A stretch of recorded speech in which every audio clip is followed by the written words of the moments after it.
안녕하세요. 안녕하세요. 네, 다들 잘 지내고 계시죠? 네. 안녕하세요. 네, 자, 우리 기도하고 말씀 한번 시작하도록 하겠습니다. 살아계셔서 역사하시는 아버지 하나님, 우리를 사랑하시는 아버지 하나님, 우리를 사랑하셔서 날마다 귀한 말씀들로 우리에게 채워주시고, 우리를 당신의 기쁨과 자유를 누리게 하시고, 당신의 뜻 가운데 인도하신 줄을 믿습니다. 하지만 하나님, 우리는 어리석어서 하나님의 말씀을 듣고도 깨달을 능력이 없음을 고백합니다. 그래서 주님은 늘 우리에게 말씀하시는데 우리가 주님의 뜻과는 상관없는 삶을 살아가며 주님이 주시는 참된 기쁨과 평안을 누리지 못할 때가 너무나 많음을 고백합니다. 주여 이 시간 간절히 기도하오니 우리에게 말씀하여 주시고 하나님의 말씀을 뜻을 듣고 깨닫고 믿어서 그 말씀 속에 있는 영원한 생명과 참된 기쁨과 자유를 누리게 역사하여 주옵소서. 주님의 지혜를 우리에게 가르치소서. 감사드리며 우리 주 예수 그리스도의 이름으로 기도드렸습니다. 아멘. 아멘. 네, 저희가 지난 시간에는 참 믿음을 소유한 자가 누릴 축복에 대해서 나눴습니다. 다른 말로 하면은 믿음을 가지면 하나님이 주실 은혜에 대해서 나눴죠. 가장 중요한 은혜는 구원이겠고요. 구원 외에 또 우리에게 주시는 여러 가지 은혜들에 대해서 나눴습니다. 가장 첫 번째는 이제 기쁨과 평강인데 그 기쁨과 평강을 이제 기쁨과 평화로 바꿀 수 있겠죠? 근데 평강이라는 말, 성경에 보면은 이제 평강이라는 말도 있고 평화라는 말도 나와요. 여러분들이 느낄 때는 이 평강이라는 말과 평화라는 말의 의미가 어떤 것 같으세요? 좀 다르게 느껴지시죠? 평강 그러면 어떤 뜻처럼 느껴지십니까?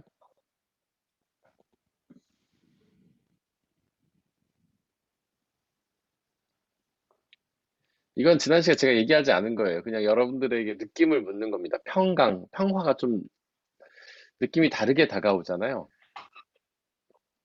평화는 좀 네, 제 지금 생각으로는 네, 좀 두루두루 이렇게 네, 화평하고 네, 이렇게 그런 거 네.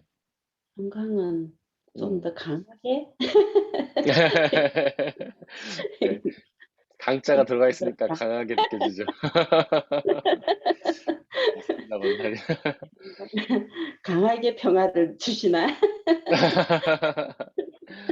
맞아요. 다른 분은 어떻게 생각하세요? 그냥 느낌을 묻는 겁니다. 저는 뭔가 반대로 평화는 뭔가 대단히 네, 크고 넓은 것이고 어, 평강은 내가 소소하게 일상에서 느낀. 아, 네. 그렇게 느끼실 수도 있을 것 같고. 또 다른 분은 어떻게 생각하세요?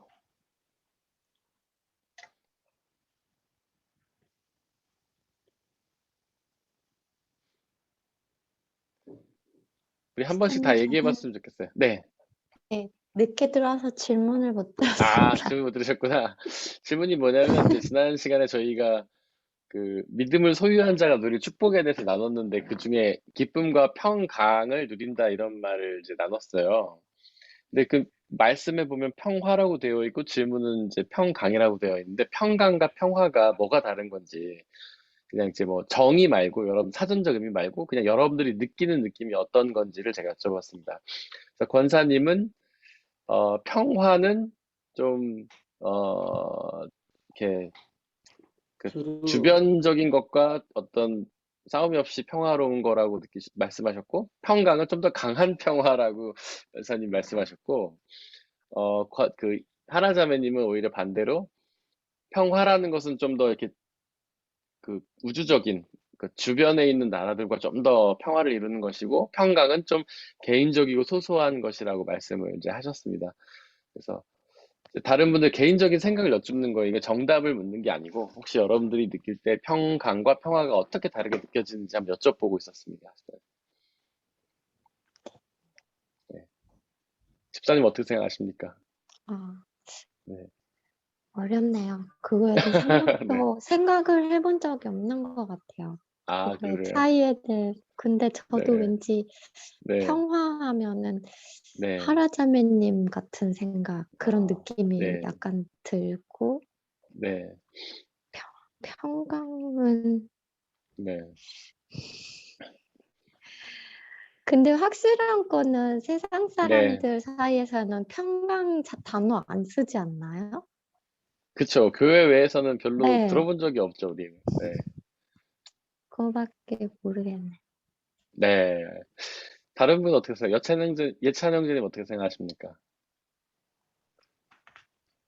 저도 앞에 있는 이야기하신 분들이랑 의견이 거의 같아가지고, 네, 네, 저도 평강은 잘 안 쓰고, 네, 평화와 평안, 평화는 약간 아, 네, 주변과의 어떤 일들에 네, 대해서 평화를 좀 쓰는 것 같고, 네, 평강보다는 개인적인 마음의 좀 평안함을 위할 때는 평안을 되게 기도를 하는데 평강은 잘 네, 모르겠어요.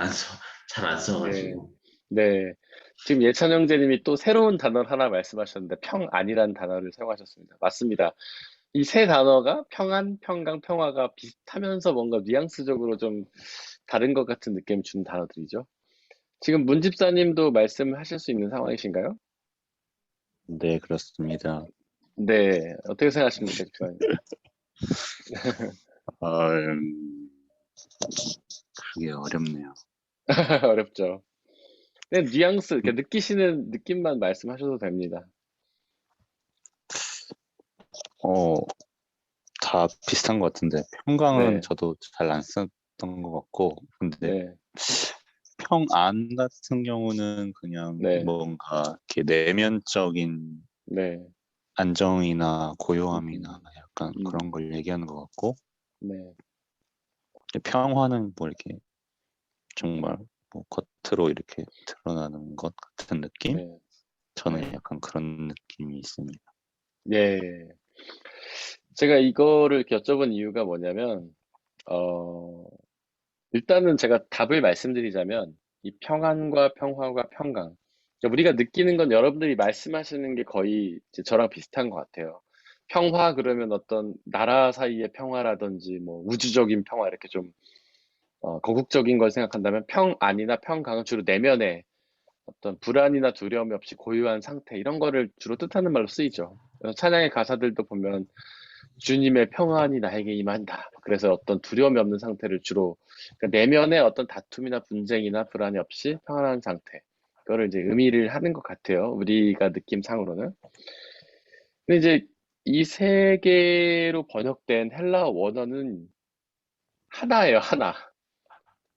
에이레네 혹은 샬롬. 이 한 단어를 한국말로 세 개로 다 따로 번역한 거예요. 그러니까 이 얘기를 드리는 이유가 뭐냐면 세 개의 의미상의 차이가 없다는 거예요. 다 똑같다는 겁니다. 일단 에이레느나 샬롬은 하나님이 주시는 평화를 의미하고 완전한 평화를 의미해요. 근데 우리가 느끼는 어떤 평화나 평안, 평강 이런 것이 다 같은 사건이라는 거죠. 평안과 평화, 뭐 평강의 반대 사건을 의미하자면 뭐 평화는 다툼, 뭐 시기, 전쟁 이런 거라고 할 수 있겠죠. 뭐 미움이라고 할 수도 있겠고 평안 그러면 두려움, 뭐 불안 이런 게 반대말이라고 할 수 있겠죠. 평안의 반대말은 두려움과 불안, 평화의 반대말은 다툼, 시기, 질투, 뭐 미움. 그런데 이게 이 두려움과 불안과 다툼과 미움과 이런 것들의 근원이 같은 거라는 거죠. 같은 데서 출발하는 감정이라는 거예요. 하나의 사건 때문에 이 모든 감정이 나오는 거라는 거죠. 이게 어떤 사건이죠? 뭐 때문에 이런 감정이 다 오는 것이죠? 죽음. 죽음. 죽음은 왜 당하게 된 겁니까, 우리가? 무엇 때문에 죽음을 당하게 된 겁니까? 네. 죄, 맞아요. 네. 그래서 이런 감정을 느끼는 근원에는 죽음이 있고, 그 죽음은 죄 때문에 온 거라는 것이죠. 하나의 근원 때문에 이 모든 감정이 온 거라는 거예요. 이것을 극복하는 것이 무엇입니까? 우리가 죄를 극복하고 죽음을 극복하는 것이 어떤 사건이죠? 십자가. 맞아요. 예수 그리스도의 십자가 사건이잖아요. 그래서 예수 그리스도를 통해서 이 모든 감정이 극복이 되었어요. 극복이 되고 다른 감정을 느끼게 됐죠. 그게 뭐냐면 바로 샬롬과 에이레라는 거죠. 그래서 예수 그리스도를 통해서 죄의 문제와 죽음의 문제가 해결이 되었기 때문에 우리는 다툼, 시기, 질투, 전쟁에서부터 극복해서 샬롬, 평화를 누리게 된 것이고, 그리고 두려움, 불안, 이런 감정으로부터 예수 그리스도를 통해서 극복이 돼서 우리는 평강 혹은 평안을 누리게 되었다는 뜻입니다. 네, 이렇게 이해를 하시면 돼요. 그래서 우리가 평화나 평강을 구분해서 우리는 사용하는데 사실은 하나다. 샬롬이나 에이레나라는 말이고, 이것은 죄로 인해서 왔던 어떤 불안함이나 두려움, 다툼 시기 전쟁을 극복하는 내면의 평화 혹은 외면의 평화를 의미한다. 샬롬이나 에이레나라고 이해를 해주시면 될 것 같습니다. 그리고 제가 여기서 또 한 가지 이제 말씀드리고 싶은 건, 우리가 서로 제가 아까 여러분들이 평강과 평화를 어떻게 생각하는지 제가 여쭤봤잖아요. 그 두 가지 공통적인 사건이 이제 여러분들에게 일어났습니다.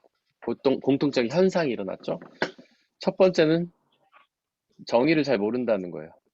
그게 뭔지 우리는 쉽게 정의 내리지 못했습니다. 모두가 다 마찬가지였어요. 그리고 서로가 생각하는 어떤 언어의 뉘앙스가 조금씩 차이가 있었다는 겁니다.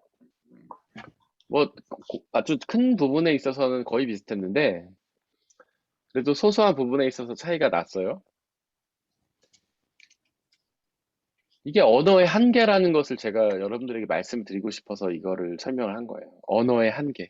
언어라는 것은 이렇게 한계를 지닙니다. 우리가 언어를 어떻게 배웁니까? 여러분들 3살 때, 4살 때 국어사전 펴놓고 언어의 의미를 외웠습니까? 문법책 펴놓고 문법을 외우셨나요? 그렇게 말을 배우는 사람은 아무도 없죠. 맨 처음에 언어를 배우는 게 어디예요? 가정이잖아요. 가정에서 엄마, 아빠가 언어를 가르치죠. 그럼 아이들은 엄마, 아빠가 쓰는 언어를 배우면서 성장해요. 처음에는 그냥 막 쓰임새만 배우다가 나중에는 이제 뜻도 배웁니다. 제가 우리 가끔 아이들한테 물어봐요. 아이들이 어떤 말을 탁 뱉었어요. 너 그거 무슨 뜻인지 아니? 그러면은 감은 잡는데 정확한 뜻을 모르고 오해하는 경우도 많아요. 왜냐하면 그 언어를 어떤 정의를 가지고 배우는 게 아니라 쓰임새를 갖고 배우기 때문에 어떨 때 쓰니까 이런 뜻인가 보다 아이들이 추측을 하고 배우는 거죠. 그러다 보니까 서로 뉘앙스의 차이가 나요. 언어를 가정에서 배워요, 처음에. 그 다음에 언어를 어디서 배웁니까? 이제 문화에서 배워요. 학교 가서 배우고, 친구들하고 쓰면서 배우고. 이렇게 쓰다 보면 언어라는 것이 의미상의 차이가 생길 수밖에 없어요. 다른 가정에 가면 다르게 쓰이고, 다른 문화에 가면 다르게 언어가 쓰이는 거죠. 평강이라는 게 아까 대표적으로 그걸 보여준 겁니다. 평강. 다들 어떨 때 쓰이는 때는 그냥 이미지상으로는 아는데 정확한 뜻을 모르는 거예요. 네. 그래서 내면의 어떤 평화로움인가? 아니면 평화가 강한 상태인 건가? 우리는 그렇게 추측을 그냥 하는 것이죠. 네. 이게 언어의 한계가 주는. 제가 왜 이걸 이렇게 설명을 드리냐면, 이 언어의 한계 때문에 우리는 많은 경우에 오해가 생기고 다툼이 생긴다는 거예요. 네. 많은 경우에 어떤 사람들이 서로 대화를 하다가 다투거나 어떤 교회나 어떤 단체에서 회의를 하다 다투거나 대부분의 경우는 이 언어의 한계 때문이라는 거죠. 언어의 뜻을 정확하게 전달하지 못해서, 내 말을 정확하게 전달하지 못해서 상대방이 오해해서 이런 문제가 생긴다는 겁니다. 우리는 가끔 누구랑 이제 다투면 그런 얘기 하잖아. 말이 안 통해. 아무리 설명해도 저 사람이 이해를 못해. 내 말을 납득을 안 해. 설득을 못해 하잖아요. 근데 그거는 그 사람이 바보라서가 아니라 멍청해서가 아니라 나를 이해하려는 마음이 없어서가 아니라 언어의 한계 때문이라는 거죠. 언어의 한계 때문에. 어떤 언어학자가 그 얘기를 했어요. 우리가 말로 나의 생각을 누군가에게 전달할 수 있는 확률은 17% 정도밖에 안 된대요. 많이 잡아야 20%. 아무리 우리가 수많은 말을 내뱉지만 그 사람한테 저의 말을 정확하게 전달할 수 있는 건 고작 17%밖에 안 되는 거예요. 나머지는 오해한다는 거죠. 근데 오해하는데 그게 오해인지도 모르는 거예요. 왜냐면 언어 자체가 한계가 있기 때문에. 그래서 우리는 이제 이게 결론입니다. 제가 하고 싶은 말의 결론은 이거예요. 우리가 말을 통해서는 어쨌든 오해할 수밖에 없어요. 상대방을 이해할 수 없어요. 그러니까 우리가 대화를 할 때는 아, 내가 상대방의 말을 이해 못할 수도 있구나. 혹은 내가 전하는 말을 상대가 이해 못할 수 있구나라는 사실을 머릿속에 이미 인지를 하고 그 오해가 생길 때 상대방에게 어떤 이제 화를 내거나 뭐 그런 식의 반응을 보이는 게 아니라 아, 우리의 언어의 한계 때문에 서로 오해할 수밖에 없는 것이구나. 그래서 그렇게 이해를 하면 우리가 좀 다툼이 적어진다는 거죠. 그래서 가능한 한 더 어떤 한 사건에 대해서 누군가에게 설득할 때는 다각도로 접근을 해야 되는 거예요. 한 번 말하고 딱 끝이 아니라 아, 이런 쪽으로도 설명해보고 뭐 예화도 좀 들어서 설명해보고 나의 생각도 좀 내가 겪었던 일도 좀 얘기를 해보고 그다음에 다른 사례들도 들어서 설명하면서 좀 입체적으로 설명해야 그것이 전달이 된다는 거예요. 그래서 우리는 뭔가를 설명할 때는 contextualization 상황화를 해서 입체적으로 설명하는 버릇을 들여야 된다는 겁니다. 물론 요즘 세월이 바빠갖고 누군가에게 제 얘기를 전달할 때 시간의 문제로 인해 전달 못할 때도 많지만 가능한 한 우리가 이렇게 좀 두루두루 설명해야 오해가 안 생긴다는 거죠. 네. 그래서 제가 이 평안과 평화, 평강에 대해서 여러분들에게 이렇게 설명한 겁니다. 어쨌든 성경이 말하는 이 세 단어의 원어는 똑같다. 에이레네. 평화나 평간이나 결국은 어떤 불안이나 두려움이 없는 상태, 다툼이나 시기 질투가 없는 상태로는 똑같은 뜻이다. 이렇게 이해해 주시면 될 것 같아요. 그래서 믿음을 소유한 자가 누릴 축복은 기쁨과 평강이었고요. 첫 번째로. 이제 두 번째를 나눠보도록 하겠습니다. 두 번째는 기도 응답인데요. 거기 마태복음 21장 22절 말씀 우리 함께 읽어보겠습니다. 시작. 또 너희가 기도할 때에 기도할 때 이루어질 것을 이루어질 믿으면서 것을 구하는 믿으면서 것은 구하는 것은 무엇이든지 다 받을 무엇이든지 것이다. 다 받을 것이다. 마태복음 마태복음 21장 22절 말씀. 22절. 아멘. 기도할 때에 이루어질 것을 믿으면서 구하는 것은 무엇이든지 다 받을 것이다. 그렇나요, 여러분들? 진짜 그래요? 믿으면서 구하면 다 받습니까? 어떻게 생각하세요?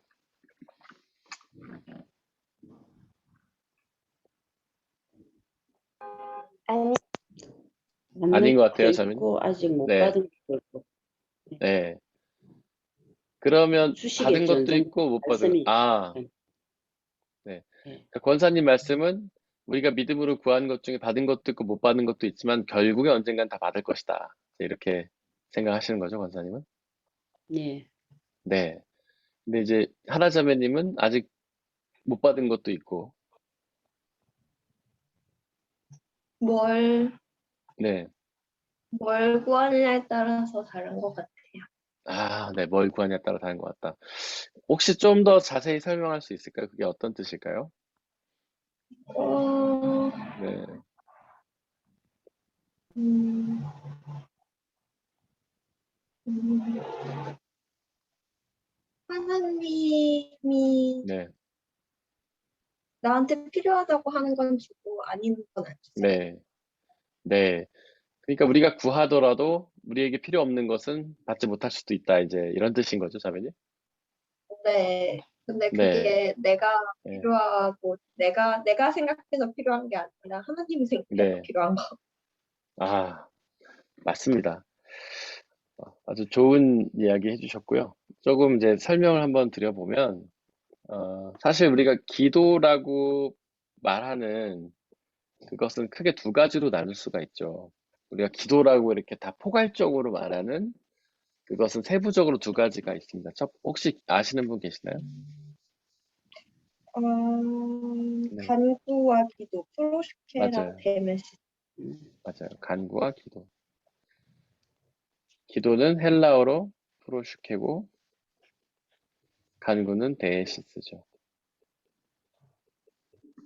이 두 가지가 다릅니다. 근데 우리는 이거를 합쳐서 그냥 기도라고 다 말을 해요. 근데 성경은 구분을 하고 있죠. 이게 다릅니다. 뭐가 다를까요? 기도는 무엇일까요? 하나님의 뜻을 하나님 구하는 뜻을 예, 맞습니다. 하나님의 뜻을 구하는 것.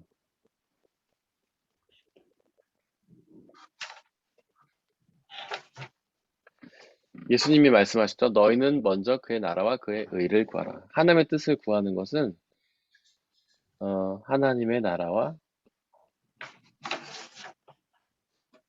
하나님의 의를 구하는 것입니다.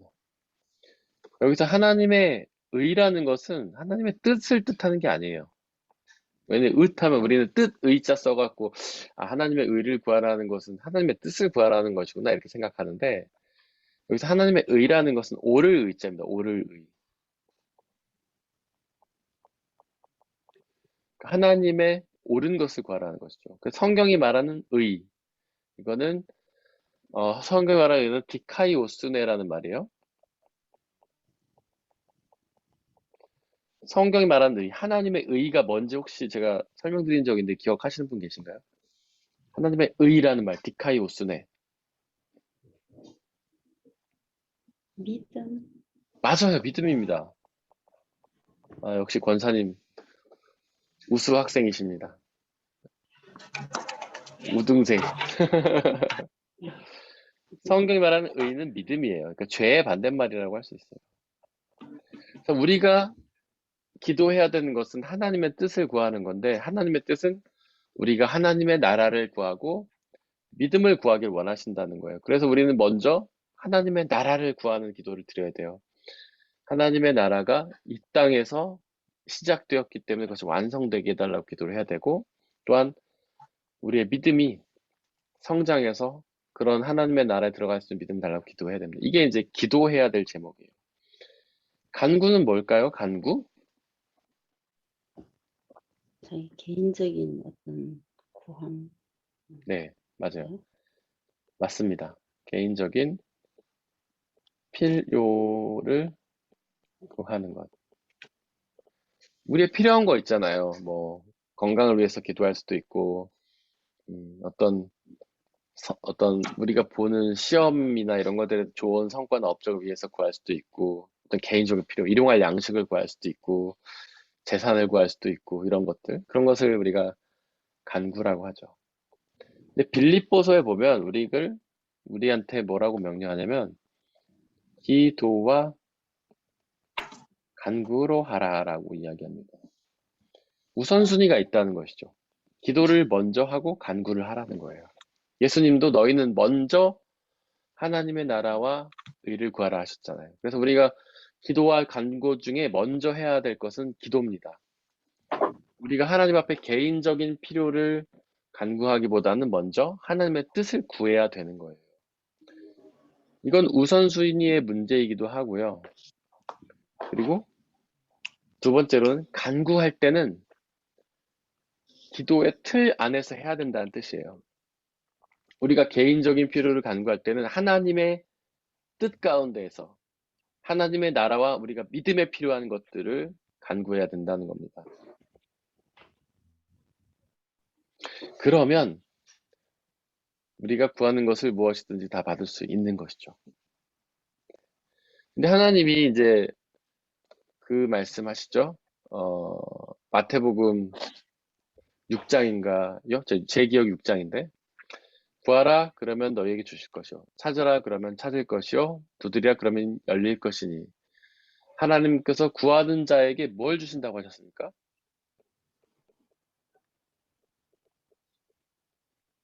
무엇을 주신다? 마태복음 6장입니다. 제 기억에 맞으면 뭘 주신다고 했죠? 구하는 자에게? 구하는 것을? 구하는 것을 주신다고 되어 있습니까? 그것은 아니죠. 그렇게 써 있지 않습니다. 구하는 자에게 뭘 주실까요? 성령. 아, 그거는 누가복음입니다. 우리 문집사님 얘기하신 거는 저기 성령, 이것은 누가복음이에요. 제가 좀 이따 설명할 걸 우리 문집사님 미리 답을 하신 거예요. 우리 앞서가는 사람들이 공부를 잘하죠? 문집사님 공부 잘하시죠? 대답이 없으십니다. 너무 포장을 잘 해주셨어. 아니, 실제로 좀 이따 말할 내용인데 이미 말씀하셨어요. 누가복음에는 성령이라고 되어 있고 마태복음에는 다른 말로 되어 있어요. 뭘 주신다고 했을까요? 구하는 자에게 무엇을 주신다. 제가 한번 정확하게 찾아보겠습니다. 일단 뭘 구한. 주신다? 아니고. 성령 구하는 자에게 마태복음 7장이네요. 제가 한 장 틀렸습니다. 마태복음 7장. 마태복음 7장 7절에서 10절까지.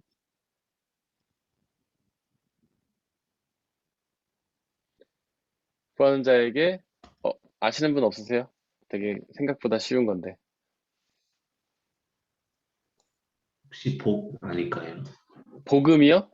복. 복 아닙니다. 네.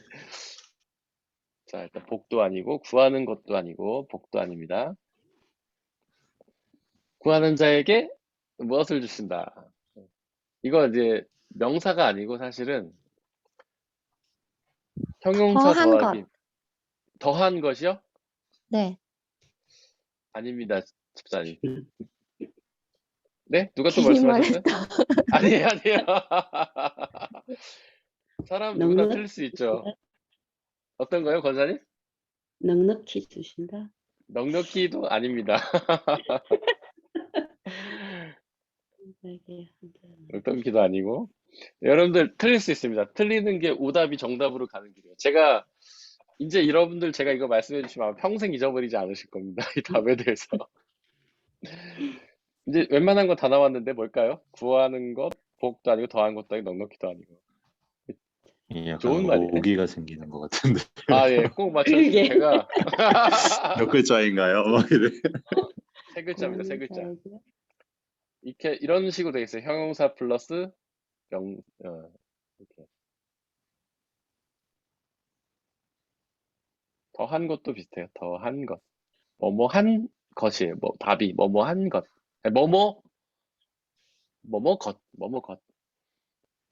이게 구한 것을 주신다. 아니다. 근데 아까 그 하라자매님이 말했다 틀렸습니다. 귀한 것. 귀한 것. 귀한 것. 맞아. 비슷하지만 귀한 정답은 것도 아닙니다. 좋은 것. 아, 맞아요. 집사님 좋은 맞는 것 것입니다. 같아요. 좋은 것. 좋은 것이에요. 것을 주신다. 루비 집사님 맞으셨습니다. 좋은 것을 주신다. 마태복음 7장 11절입니다. 7장 11절. 구하는 자에게 좋은 것을 주신다. 네. 그러니까 하나님은 우리가 구하는 자에게 구하는 것을 주시진 않습니다. 좋은 것. 그 말씀에 뭐라고 돼 있냐고. 누가 뱀을 달라는 아이가 뱀을 달라고 할 때 뱀을 주겠네. 이게 하시거든요. 그러니까 아무리 그 사람이 원해도 나쁜 것은 주지 않는다는 것이죠. 대신 좋은 것을 주시는 거예요. 그 사람이 구하지 않았지만 좋은 것. 그러니까 우리가 구하는 게 우리가 볼 때는 좋은 것처럼 보이는데 하나님 보실 때는 안 좋을 수가 있다는 거죠. 예를 들면 우리 아이들, 특히 남자애들은 어렸을 때 총 좋아하잖아요. 총장난감, 막 칼장난감 이런 거 좋아한단 말이에요. 그럼 그런 거를 막 칼을 줬다고 생각해보세요. 그 아이가 어떻게 하겠어요? 그 칼로 다칠 수도 있잖아요. 그 부모는 실제로 아이가 칼 달라면 칼 주지 않는 겁니다. 총 달라면 총 주지 않는 거예요. 그리고 우리 아이들이 구하는 게 뭡니까? 맨날 아이스크림 주세요, 사탕 주세요, 젤리 주세요, 과자 주세요, 그런 거잖아요. 근데 그런 걸 구할 때마다 주면 그 아이들이 어떻게 되겠습니까? 소화 비만이 되겠죠? 부모는 그 아이가 나쁜 것을 구해도 좋은 것을 주잖아요. 그 아이들이 간식을 막 달라고 해도 우리가 최대한 입에는 달달하지만 몸에는 덜 나쁜 거. 뭐 꿀을 준다던가 이렇지 않습니까? 부모의 마음 그렇죠? 하나님도 마찬가지라는 거예요. 하나님 우리가 볼 때는 그게 좋은 거예요. 하나님 그거 주세요, 그거 주세요 하지만 하나님은 그걸 주시지 않고 좋은 것을 주신다는 거죠. 그래서 우리는 뭐 그런 이야기 가끔 하죠. 제가 기도를 몇 가지 했는데 몇 가지는 응답을 받았고 몇 가지는 못 받았어요. 이런 고백을 하기도 하는데요. 아니에요. 성경은 구하면 다 주신다고 하나님 말씀하셨어요. 대신 구하는 것을 주시는 게 아니라 우리에게 좋은 것을 주시는 거죠. 네. 우리는 구하면 다 받는 게 맞습니다. 100% 맞아요. 이 말씀이 틀린 게 아니에요. 구하면 다 받아요. 대신 우리가 구한 것보다 훨씬 더 좋은 것을 받는 거죠. 내가 구한 것을 당장 못 받았다고 해서 하나님 앞에 하나님 왜 제가 구한 걸 주시지 않습니까? 하나님 없는 거 아니야? 막 이렇게 생각할 필요가 없다는 거죠. 그렇게 생각해서는 안 된다는 거죠. 다만 주셨는데 우리가 깨닫지 못할 수도 있는 거예요. 하나님 좋은 것을 주시기 때문에. 그리고 문 집사님이 아까 얘기하셨는데 누가복음 11장 13절 말씀이에요. 구하는 자에게 성령을 주신다. 성경에는 동일 본문이라는 게 있어요.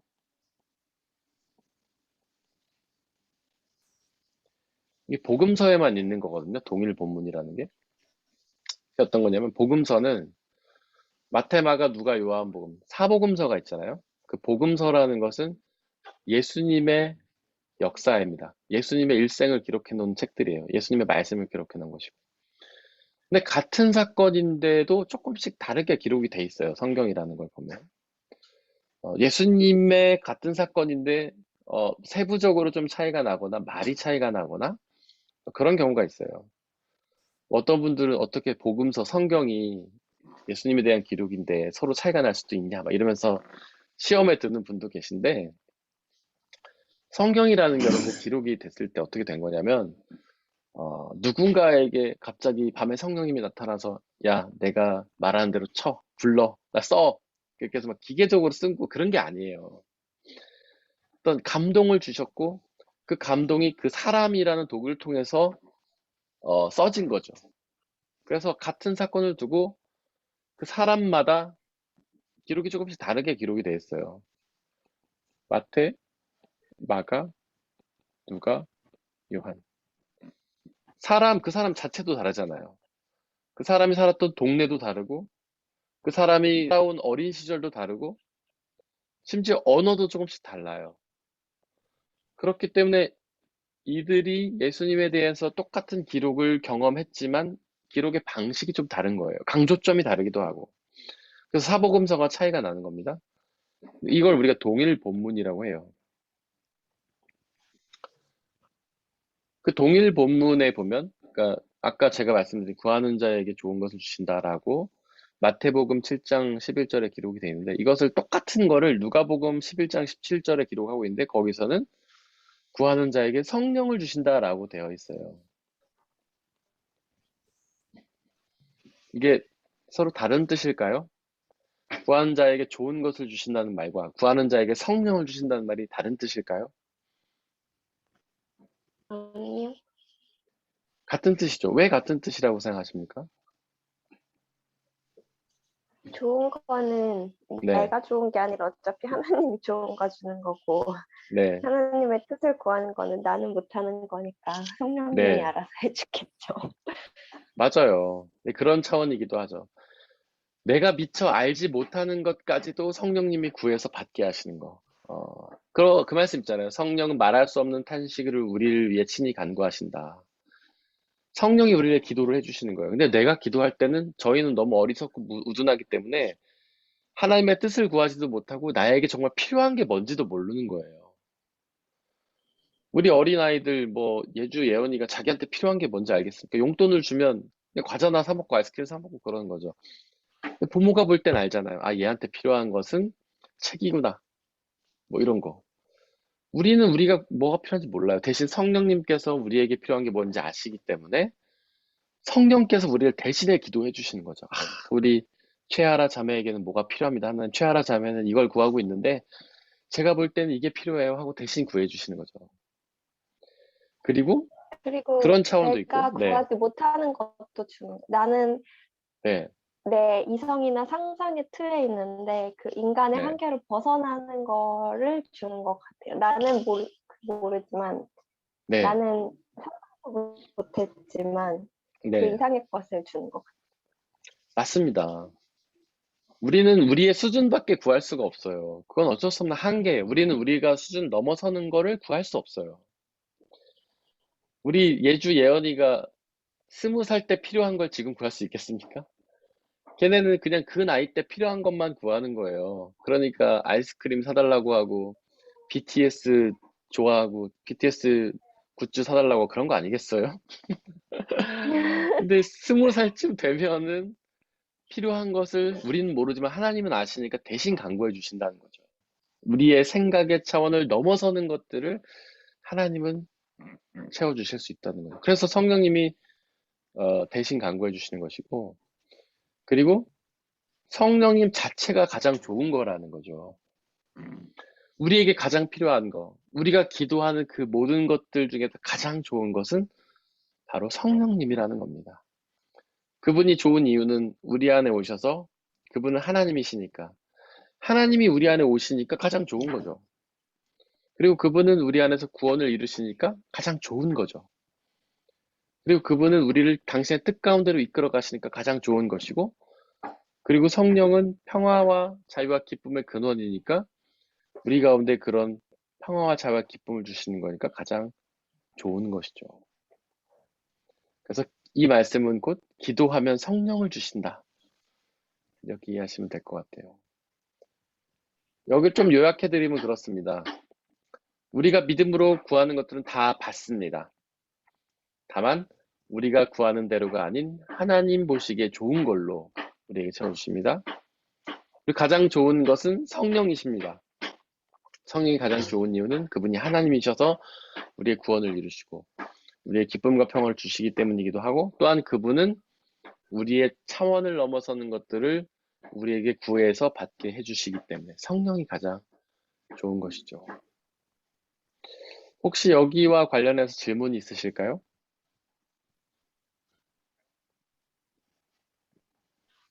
근데 네, 이루어질 것을 믿으면서 구하는 건 무엇이든지 다 맞는데 네.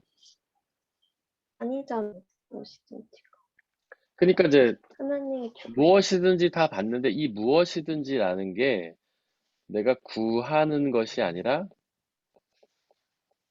좋은 것이라는 거죠. 나에게 좋은 것. 그리고 이게 바로 결국엔 성령 하나님이라는 겁니다. 내가 하나님한테, 그리고 일단 구하는 것 자체가, 믿음으로 구하는 것은 하나님의 뜻 가운데 있는 걸 구한다는 거예요. 제가 아까 기도와 간구를 설명드렸죠. 믿으면서 구한다는 것 자체가 뭐냐면 기도의 틀 안에서 간구한다는 거예요. 그러니까 하나님의 뜻 안에서 기도한다는 겁니다. 내 개인적인 필요를 구하지만 그것이 하나님의 뜻 가운데 있는 거라는 거예요. 그러니까 하나님의 뜻에도 맞기 때문에 하나님이 주신다는 뜻이죠.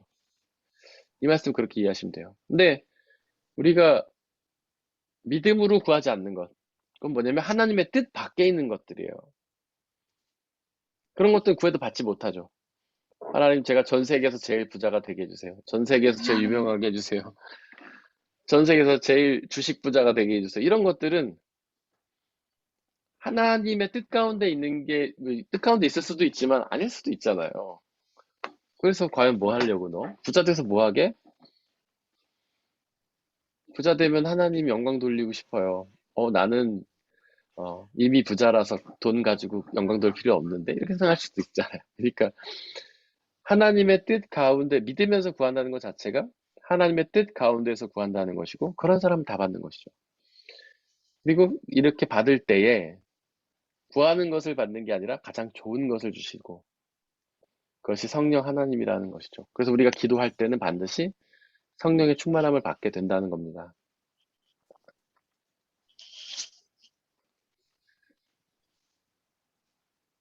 우리는 이제 내가 원하는 거 안 주시면 조바심이 나고 섭섭하기도 하고 그러죠. 하나님, 저는 이걸 정말 필요로 하는데 하나님 정말 저것만큼은 주시면 안 될까요? 저 정말 꼭 갖고 싶어요. 하나님은 그래도 우리에게 필요한 것만 주십니다. 좋은 것만 주세요.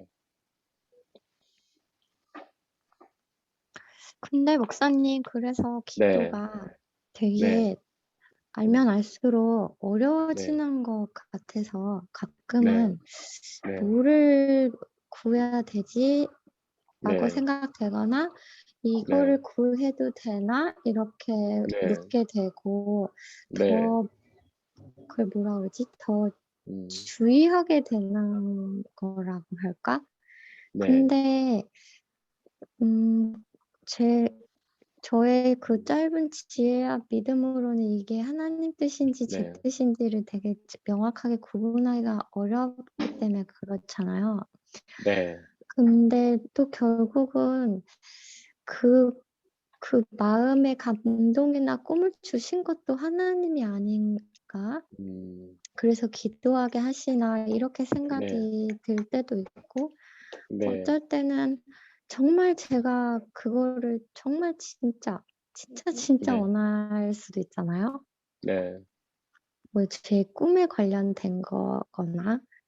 네, 근데 그래서 그게 만약에 안 됐을 땐 그건 진짜 한 번 그냥 되고 말 일이고 어차피 그게 내 삶에 전반적으로 영향까지 미치는 일도 아닌데 그걸 계속 막으신다거나 네, 그럴 때는 또 진짜 하나님 뜻이 뭔지 막막하게 생각될 때도 있고 네, 근데 결국 성령을 주신다고 하신 게 네, 그러면은 성령이 제 안에 충만할 때는 결국 그 구하기 전에 분별력이 더 있어진다는 건가요? 네, 네, 그러면은 지금, 저는 네, 네, 뭐를 네, 이루고 싶을 때 쉽게 말해 가지고 싶을 때 네, 이게 그러면 1차적으로 이게 주의 뜻인지 저의 욕심인지를 음, 분별할 수 있게 해달라는 기도부터 시작을 해야 되는 건가요? 너무 좋은 질문입니다. 제가 한번 차근차근 설명 한번 드려볼게요. 일단 성령, 영은 제가 어떤 거라고 말씀드렸죠? 영이라는 것을 쉽게 말하면 생각? 네, 마음과 생각이죠. 그러니까 우리의 머릿속에 드는 마음과 생각을 곧 영이라고 생각하시면 돼요. 그게 쉬운 거예요. 완전 똑같은 건 아니지만 그렇게 하면 가장 쉽게 이해할 수 있는 거예요. 마음과 생각이 영이에요. 근데 우리의 마음과 생각은 두 가지 존재가 활동을 합니다. 우리의 마음과 생각에서 두 존재가 활동을 해요. 어떤 존재일까요? 성령과 사탄. 네, 성령과 사탄, 혹은 악한 영이라고도 하죠. 사탄은 영이에요. 이 두 가지 존재가 우리 마음과 생각에서 활동하면서 마음과 생각을 불어 넣어요.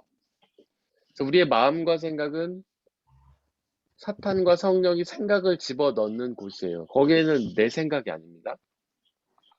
그래서 우리의 생각이 드는 게 둘 중 하나인 거예요. 성령이 주시는 생각이든지 사탄이 주는 생각이든지. 근데 어떤 생각들은 아주 분명히 구분이 돼요. 하나님이 주시는 건지 사탄이 주는 건지가 굉장히 쉽게 구분이 됩니다. 예를 들면 뭐 하나님 나라를 위해 살아야 되겠다 이런 거 이게 누가 주는 생각이에요? 성령. 성리 주는 생각 이건 되게 분명해요. 근데 어려운 게 있어요. 애매한 게 있어요. 예를 들어서 우리의 비전에 관한 거 꿈을 주셨어요. 너는 그거에 나는 그게 돼서 하나님께 영광을 돌려야지. 예를 들어서 나는 무엇이 되어서 하나님께 영광을 돌려야지.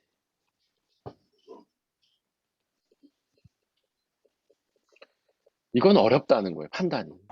여기 하나님이라는 말이 들어갔다고 해서 무조건 성령의 생각이라고 할 수는 없어요. 왜냐하면 이 땡땡, 이 무엇이 정말 하나님의 뜻인지 아닌지는 우리가 모르잖아요. 내가 무엇이 되는 것이 예를 들어서 뭐 쉽게 어 예를 들어서 뭐 목사라고 해봅시다. 목사. 내가 목사가 되는 것이 하나님의 뜻일까요? 목사가 되지 않는 것이 하나님의 뜻일까요? 우리는 모른다는 거예요.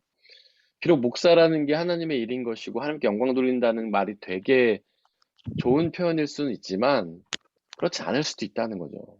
하나님은 오히려 그 사람에게 네가 목사가 되지 말고 평신도로서 네가 주변에 있는 사람들에게 영향을 끼치고 살라고 할 수도 있다는 거예요. 그러니까 이런 종류의 말은 우리 구분이 어렵다는 거예요. 하지만 기도할 수 있죠. 우리는 모르니까 이게 하나님의 뜻인지 아닌지 모르니까 기도할 수 있어요. 하나님께서 하나님 이런 생각이 저에게 들어왔습니다. 뭐뭐가 돼가지고 하나님께 영광 돌리라 생각이 저에게 들어왔습니다. 근데 저는 아직 어리석어서 이게 하나님의 뜻인지 아닌지 판단이 어렵습니다. 성령이 주시는 생각인지 악한 영이 주는 생각인지 판단이 어렵습니다. 하나님께서 만약에 성령이 주시는 생각으로 하면 이루어 주시고 그 뜻대로 순종하게 해주시옵소서라고 기도하는 게 전 맞다고 보는 거죠. 아까 말씀하신 것처럼 이것이 하나님의 생각인지 분별할 수 있는 기도를 우리가 먼저 드리는 게 맞다는 거죠. 근데 만약에 하나님 저의 머릿속에 이런 생각이 들었으니 꼭 이루어주세요. 전 그게 되고 싶습니다. 그거 돼서 하나님께 영광 돌리고 싶어요. 라고 하면 이 분별의 기도를 뛰어넘는 일단 판단을 먼저 내가 해버리고 야 이게 하나님의 뜻일 거야 라고 판단을 먼저 해버리고 조르는 기도가 돼버리는 거죠. 판단. 이 판단이 앞서는 것은 위험하다는 거죠. 하나님께서 우리에게 선악과를 판단하지 말라고 하셨잖아요. 선악과를 먹지 말라고 하신 것은 판단을 하지 말라는 뜻이었잖아요.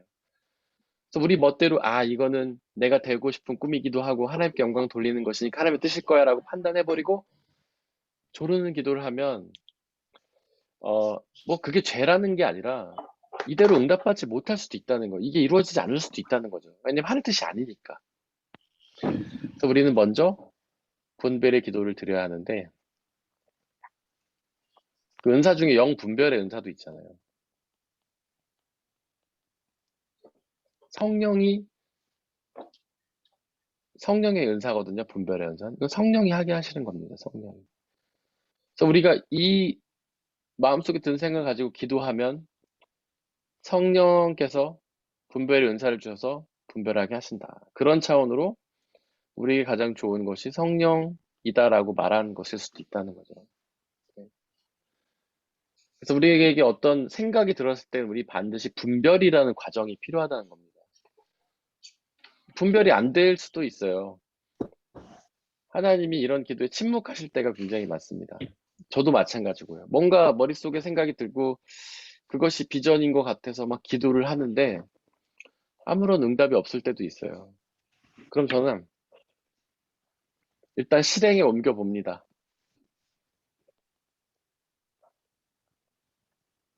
그래서 하나님이 막으시면 하나님 뜻이 아닌가 보다 이렇게 생각할 수도 있고 하나님이 길을 여시면 하나님의 뜻인가 보다 생각할 수 있죠. 근데 그런 하나님의 뜻이 어떤 특정한 길에 있을 수도 있지만 하나님의 뜻은 모든 길에 다 있을 수도 있어요. 그래서 어떤 사람들은 우리가 어떤 길을 가든 길을 열어주시고 그 가운데 역사하실 수도 있고 하지만 하나님이 어떤 특별한 상황 가운데서 쓰길 원하시는 분들은 그 길을 막으실 수도 있다는 거죠.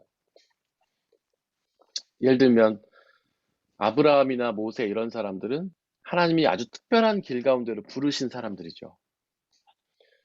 그는 갈대아 우르에서 잘 지내고 있었지만 하나님이 그 삶을 끝내고 가나안으로 가라고 하셨잖아요. 아브라함에게는. 모세 같은 경우에는 이집트의 왕자로 잘 살고 있었는데 광야로 부르셨잖아요. 그렇게 하나님이 특별한 뜻이 있어서 우리의 선택의 길을 좁히시는 분도 있고 아니면 모든 길을 다 열어주셔서 어디로 가든 하나님께 영광 돌리게 해주시는 분도 있다는 거죠. 이렇게 막으시고 특별한 길로 인도하시는 분은 하나님의 특별한 사명이 있는 겁니다. 우리는 그 사명을 찾아서 계속 나가야 되는 거죠. 그래서 제가 집사님께 드리고 싶은 답변은 일단은 먼저 우리의 마음과 생각이 들었다고 해서 모두가 다 성령의 생각도 아니고 모두가 다 악한 영의 생각도 아니기 때문에 우리는 분별의 기도를 드리면서 하나님의 뜻을 구해야 하고요.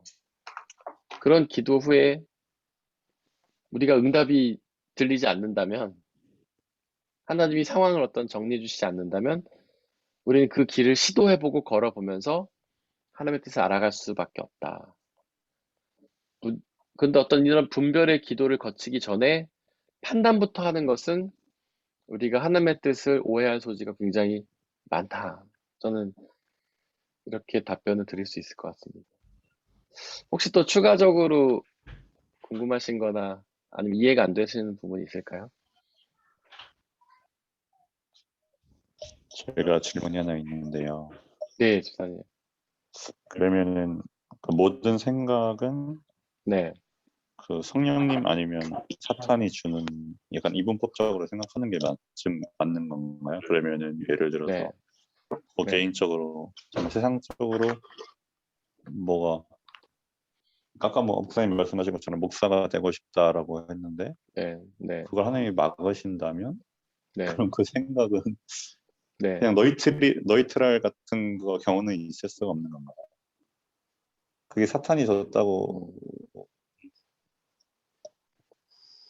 생각할 수 있나요? 약간 좀 그러니까 헷갈리네요.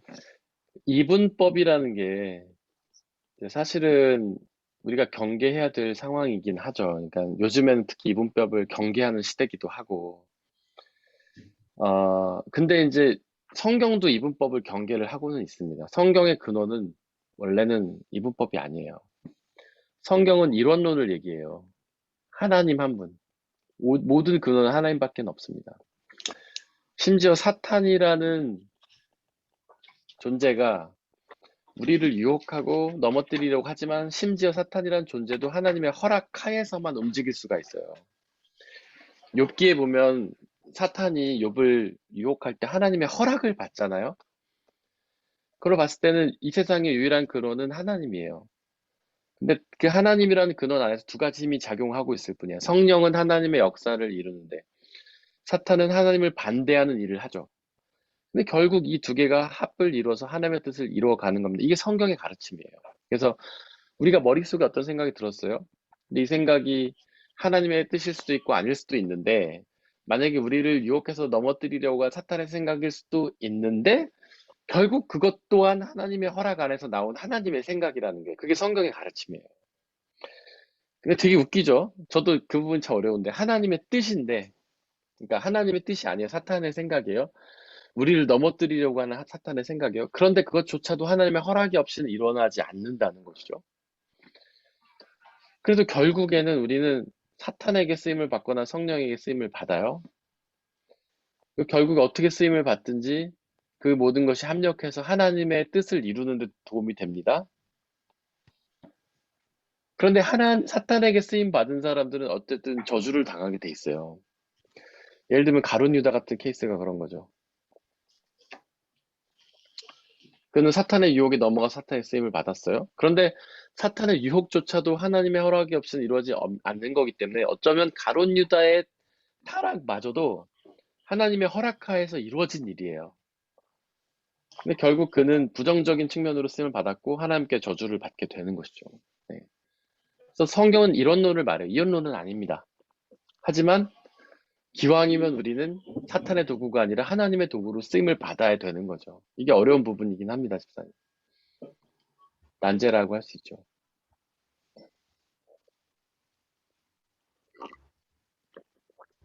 질문이 답이 아니라 오히려 혼란을 드린 것 같기도 한데. 그걸 결정하는 게 너무 네. 어려운 것 같아요. 그러니까 네, 어떤 네, 거는 뭐 이렇게 해도 저렇게 해도 하나님한테는 상관이 없는데 네. 뭔가 나는 책임을 회피하고 싶으니까 음, 이거는 이래서 할 거야, 이건 저래서 할 거야, 뭔가 이렇게 좀 네, 책임 회피로 결정해버리고 싶은 것도 있는 것 같고 다른 거는 어, 생각은 하는 성령 아니면 사탄에서 온다는 거라면 네, 나는 뭘 해야 되는 건지 이게 어떤 생각인지 네, 모르니까 네, 간단한 것도 해야도 되나? 할까? 말까? 네, 네. 더 복잡해지는 것 같아요. 복잡해지는 게 맞긴 한데, 이제 그것은, 우리의 고민으로 해결될 수 있는 영역은 사실 아니죠. 그러니까 우리가 어떤 생각이 들었을 때, 그게 하나님의 생각인지, 사탄의 생각인지 우리가 고민한다고 답이 나오는 건 아닙니다. 또 네. 우리는 그냥 기도를 드리는 것 뿐이죠. 하나님 앞에. 지혜를 달라고. 어떤 것이 하나님의 뜻인지 모른다고. 그러면서 기도와 고민, 기도의 끝에 하나님이 답을 주시고 깨달음을 주시다면 그렇게 쉽게 걸으면 되는데 대부분의 경우에 침묵을 경험한다는 거죠. 아무런 응답이 없을 때도 많고.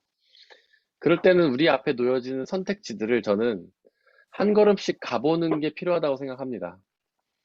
가보다 보면 하나님이 길을 열어주신다면 하나님이 열어주시는구나라고 생각할 수도 있고 막으신다면 막으시는구나라고 생각할 수도 있고 물론 하나님이 뜻이 아닌데 열어줄 수도 있고 하나님의 뜻이라 막을 수도 있어요. 저도 그것도 어렵지만 그냥 우리가 할 수 있는 건 그저 기도인 것 같아요. 여기에 어떤 판단이나 뭐 어떤 다른 노력이나 고민은 우리에게 있어서 별 도움이 되지 않고 그저 기도밖에 없는 것 같습니다. 그저 하나님 앞에 하나님 이 생각이 주님의 뜻인가요? 아닌가요? 저에게 응답하여 주옵소서. 그리고 기도를 할 때마다 혹시나 제가 걷는 이 길이 주님의 길이게 해달라고 그냥 기도할 뿐이고 우리는 우리와 다르신 차원이 다르신 하나님 앞에서 전능하신 하나님 앞에서 그저 그렇게 걸을 뿐이라고 생각합니다. 근데 이런 것들이 사실은요, 저는 그렇게 생각해요. 우리가 성령에 이끌림 받아서 성령으로 쓰임 받든 사탄에게 이끌림 받아서 사탄에게 쓰임을 받든 하나님께는 크게 득이 되거나 실이 되진 않는다고 생각해요. 예를 들면 우리가 성령의 도움을 받아서 성령의 뜻을 따라서 성령의 사람이 돼서 성령 이룬 사람이 돼도 하나님께 크게 뭐 득이 되지 않는 것 같고 우리가 만약에 사탄의 쓰임을 받아서 하나님의 일을 방해한다고 해도 크게 방해되는 것 같진 않아요. 왜냐하면 전능하신 하나님은 우리의 방해에도 불구하고 당신의 역사를 이루시는 분이시고 전능하신 하나님이 이미 전능하시기에 우리가 뭐 한다고 해서 큰 도움이 안 되는 것이죠. 예를 들면 우리 아이들이 저한테 와서 아빠 도와줄게 옆에서 뭐 제가 하는 일 도와준다고 뭐 주보를 접어줄게 예를 들면 그런다고 해보세요. 크게 도움이 될까요? 오히려 망치지 않으면 감사한 일인 거죠. 예를 들면 아이들이 와서 저의 일을 망치려고 한다고 생각해보세요. 크게 망쳐지지 않아요. 그럼 별로 영향을 끼치지 않아요. 그래서 우리는 하나님 앞에 도구로 쓰임받고 방해하지 않기 위해서 많이 막 조바심을 내지만 그렇게 하나님께는 큰 도움이 되거나 방해가 되지 않는다는 거죠. 다만 이런 선택이 중요한 건 우리의 영혼에 영향을 미치기 때문인 거예요. 우리가 성경에 순종하면 하나님이 기뻐하시는 사람 돼서 구원의 은혜를 누리게 되는 것이고 만약에 우리가 사탄에게 쓰임을 받게 된다면 하나님의 구원에서 멀어지는 존재가 되는 거죠. 그러니까 우리는 우리의 구원을 위해서 이런 것들을 두렵고 떨림으로 나가야 되는 것이고 또 하나님께 폐가 끼칠까봐는 너무 저는 염려하지 않아도 된다고 사실 생각합니다.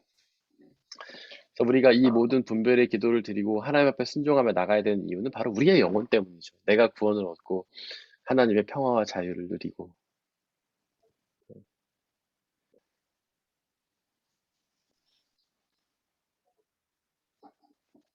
어떤 성경을 깊이 나눈다는 것은 우리에게 명확함을 주기도 하지만 때로는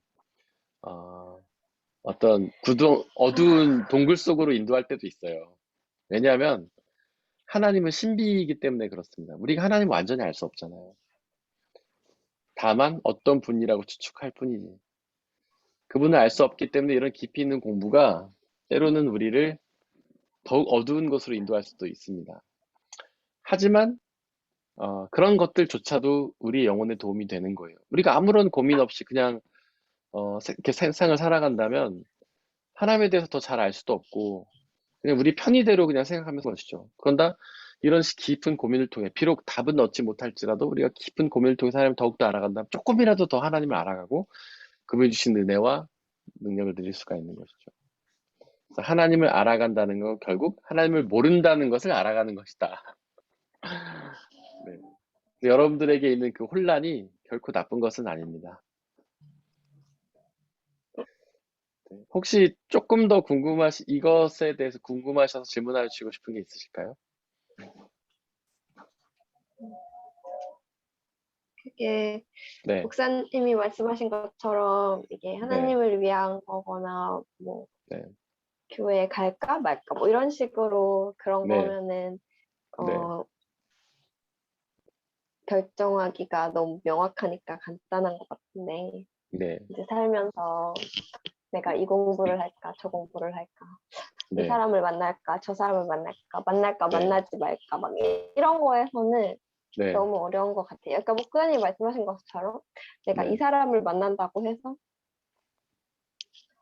내 앞길이 막히거나 아니면 네, 마음은 없지만 하나님이 기회를 줬으니까 만나야 되는 건가? 네, 이런 생각을 하지만 뭐 목사님 말씀하신 대로 네, 뭐 하나님 뜻이 아니면 전능하니까 알아서 해주겠지 하고 할 수도 있는데 네, 하기 싫을 때 해야 되나 네. 그래도 막 그렇게 막 고민에 더 빠지게 되는 것 같아요. 네. 근데 그 바르트라는 신학자가 그런 말을 했어요. 기쁨과 자유가 신앙생활의 척도다. 그러니까 우리가 올바로 신앙생활 하고 있을 때는 항상 기쁨과 자유가 있다는 거예요. 하나님은 네, 하나님과의 깊은 교제 속에 있을 때는 기쁨과 자유가 있다는 겁니다. 물론 그게 고난과 형통과는 달라요. 하나님과의 깊은 교제가 있다면 그게 고난의 길이어도 기쁜 거예요. 그러니까 하나님의 뜻이 아니면 아무리 형통한 삶이어도 기쁨이 없는 겁니다.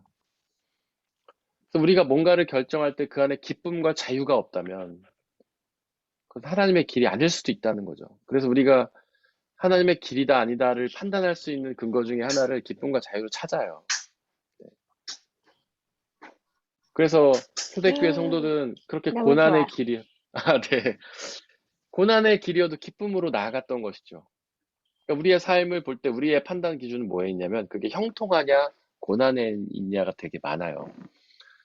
그게 아니라는 거죠. 기쁨과 자유 가운데 있던 거죠. 기쁨 속으로 그거를 선택하면 아무리 힘든 길이어도 하나님의 뜻 가운데 되면 그것에 기쁨을 누릴 수 있는 거죠. 근데 물론 안타깝게도 반대의 경우가 있습니다. 내가 그 일을 하면 너무 기쁜데 하나님이 길을 열어주시지 않는 경우도 있어요.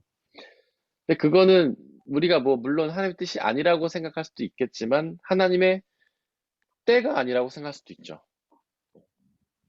그 일을 하면 너무 기쁜데 지금 하고 싶은데 못해요. 근데 그건 하나님의 뜻이 아니라서가 아니라 하나님의 때가 아니라서일 수도 있다는 거죠. 하나님의 때가 되면 열어주실 수도 있다는 거예요. 네. 네. 저 원래 22일까지 다음 주까지 한국에 있고 싶었는데 네. 여행사에서 제가 메일 보낸 거를 잘못 읽어서 네. 비행기 티켓을 잘못 끊어줬더라고요. 그래요? 그래서 네. 일찍 가게 됐어요. 되게 기쁨과 자유가 있으십니까? 네, 기쁨과 자유로 가려고. 그래요. 그런 것도 믿음의 신앙의 생각일 수 있죠. 만약에 그런 일을 당했을 때는 사실 짜증과 원망이 몰려오지만 그거를 기쁨과 자유로 받아들일 수 있다면 그것도 신앙인 거죠. 내가 생각하는 것과 다른 길. 괜찮더라고요. 네. 근데 저는 그렇게 생각해요. 당황하긴 했는데. 네. 저는 하나님의 나비 효과를 믿습니다. 하나님의 나비 효과. 정말 제가 뜻하지 않은 상황에 처해졌을 때 하나님 주신 은혜들이 있더라고요. 예를 들면 하라 자매님이 여행사에 실수로 일찍 오게 됐는데 그런 일들 통해서 또 어떤 일이 벌어질지 우리는 모르는 거예요. 별거 아닌 것 같은 그런 일. 그냥 비행기 앞당겨져가지고 독일에 일찍 오는 그 일을 통해서 하나님 어떤 역사를 이루실지 알 수가 없어요, 우리는. 저는 그런 일이 일어날 네. 때마다 사실 살짝 기대가 됩니다. 뭔 일을 이루시려고 또 이런 일이 생기나? 이런 생각. 근데 그렇게 진짜 네. 내가 하는 모든 게 하나님이랑 같이 하는 거라고 생각하니까 뭔가 내가 네. 나는 원래 오늘 비행기를 타고 한국을 가서 네. 이태리 여행을 하려고 했는데 제가 네. 어플을 갖고 놀다가 실수를 해가지고 비행기 네. 이태리 비행기 티켓을 날려먹고 어, 그래서 그래 한국에 더 오래 있자라고 했는데 그것도 안 네. 되고 네.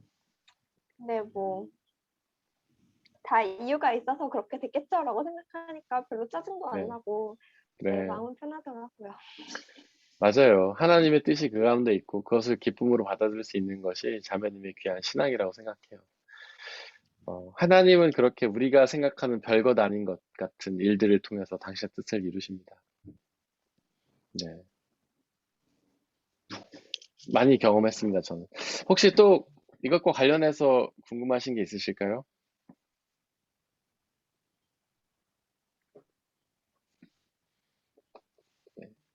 기도 응답이라는 것들은 우리에게 참 어려우면서도 중요한 주제인 것 같아요.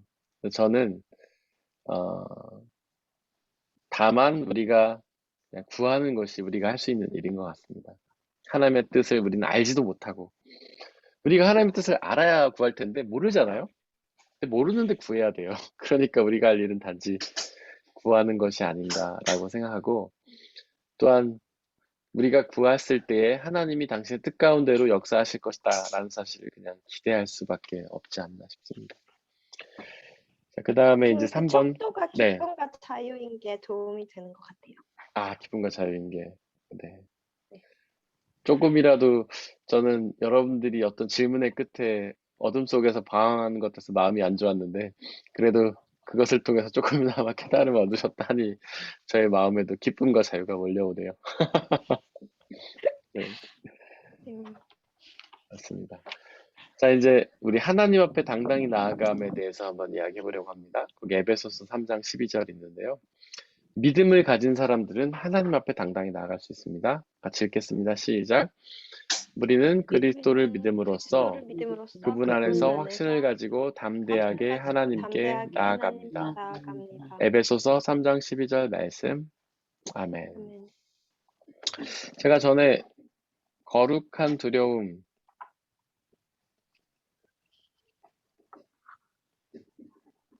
말씀드린 적 있었죠? 네, 누미노제라는 말입니다.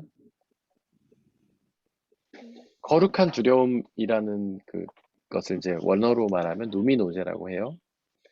이건 뭐냐면 하나님을 처음 만났을 때 느끼는 두려움입니다.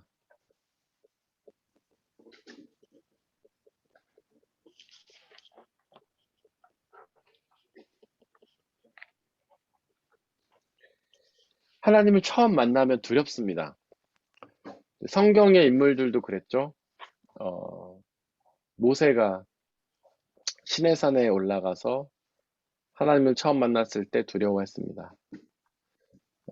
바울도 마찬가지죠. 하나님을 처음 만났을 때 두려워했죠. 성경에 보면 많은 사람들이 하나님 처음 만났을 때 두려워했고요. 그 예수님께 치유받은 사람들이 예수님 만났을 때 주여 나를 떠나소서 나는 죄인입니다. 막 이렇게 고백을 하기도 했고. 하나님을 처음 만났을 때 신앙인들이 느끼는 감정은 두려움입니다. 왜 두려움을 느낄까요? 여러 가지가 이유가 있는데 왜 두려움을 느낄 것 같으세요? 여러분들 그냥 상상이나 추측을 통해서 한번 얘기해 보시면 좋을 것 같아요.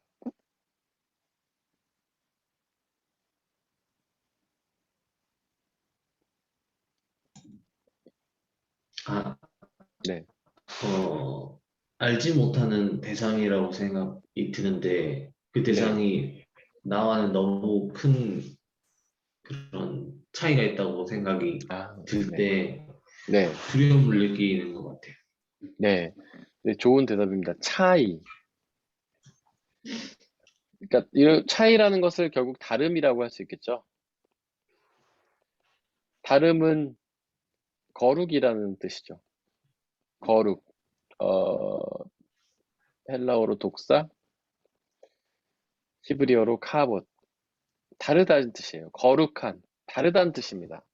우리는 다른 존재를 만나면 두렵습니다. 차이를 가진 존재를 만나면 두려운 거예요. 우리가 테니스를 요즘 치는데 비슷한 대상을 만나면 안 두렵죠. 그런데 어나더 레벨, 다른 차원의 선수를 만나면 두렵잖아요. 우리 같은 선수는 익선 형제 앞에 서면 두렵습니다. 익선 형제가 치는 공을 하나라도 넘길 수 있을까? 이런 두려움이 몰려오는 것이죠. 차이. 그 다음에 아주 작은 존재는 큰 존재를 만나면 두려워하잖아요. 어떤 거대한, 그 다음에 광활한 그런 것 앞에서 우리 두려움을 느끼지 않습니까?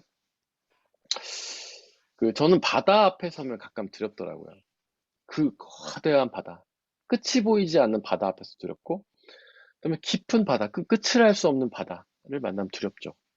그럼 높은 산을 만나면 두렵고, 우리는 이렇게 다른 존재를 만나면 두려워요. 그래서 하나님을 만나면 두려운 겁니다.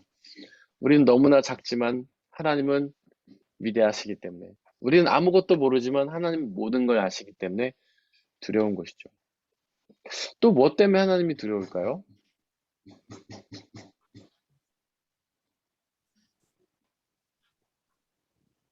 우리의 생명을 네. 줬다 뺏을 수 있어서. 아, 맞아요. 그거를, 네. 권사님 뭐라고 뭐라 그러지? 말씀하셨어요? 단어가 있는데. 저도 하라자매고 생각이 같아서. 네. 그걸 이제 생사여탈권이라고 합니다. 생사여탈권. 생명을 주거나 뺏을 수 있는 존재라는 뜻이죠. 그것을 성경을 뭐라고 얘기하냐면 생명의 주인이라고 합니다.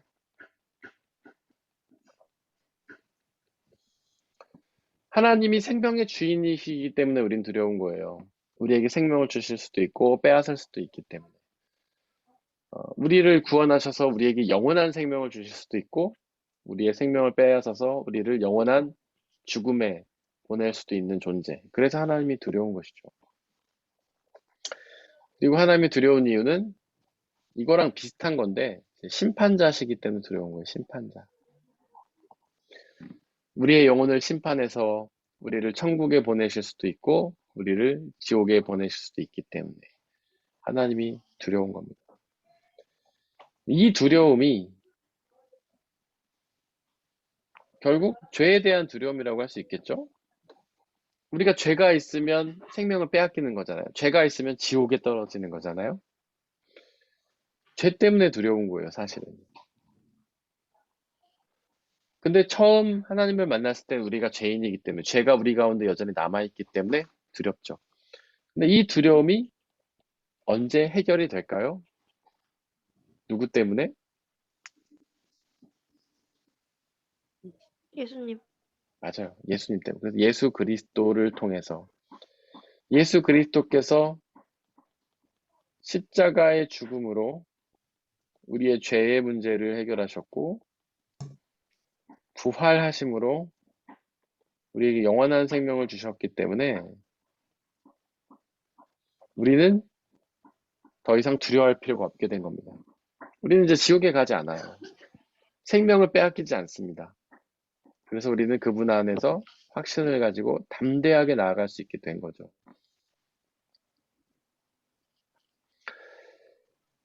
사탄은 이것을 흔들어요. 우리에게 죄책감을 주죠. 야, 네 죄 정말 용서받은 게 맞아? 너 정말 죄 사함받은 거 맞아? 너 아직 죄가 있는 거 아니야? 너 여전히 죄인이잖아. 라고 하면서 사탄은 우리의 죄책감을 가지고 우리를 흔들죠. 그래서 하나님 앞에 담대하게 나아가지 못하게 막는 존재입니다, 사탄이.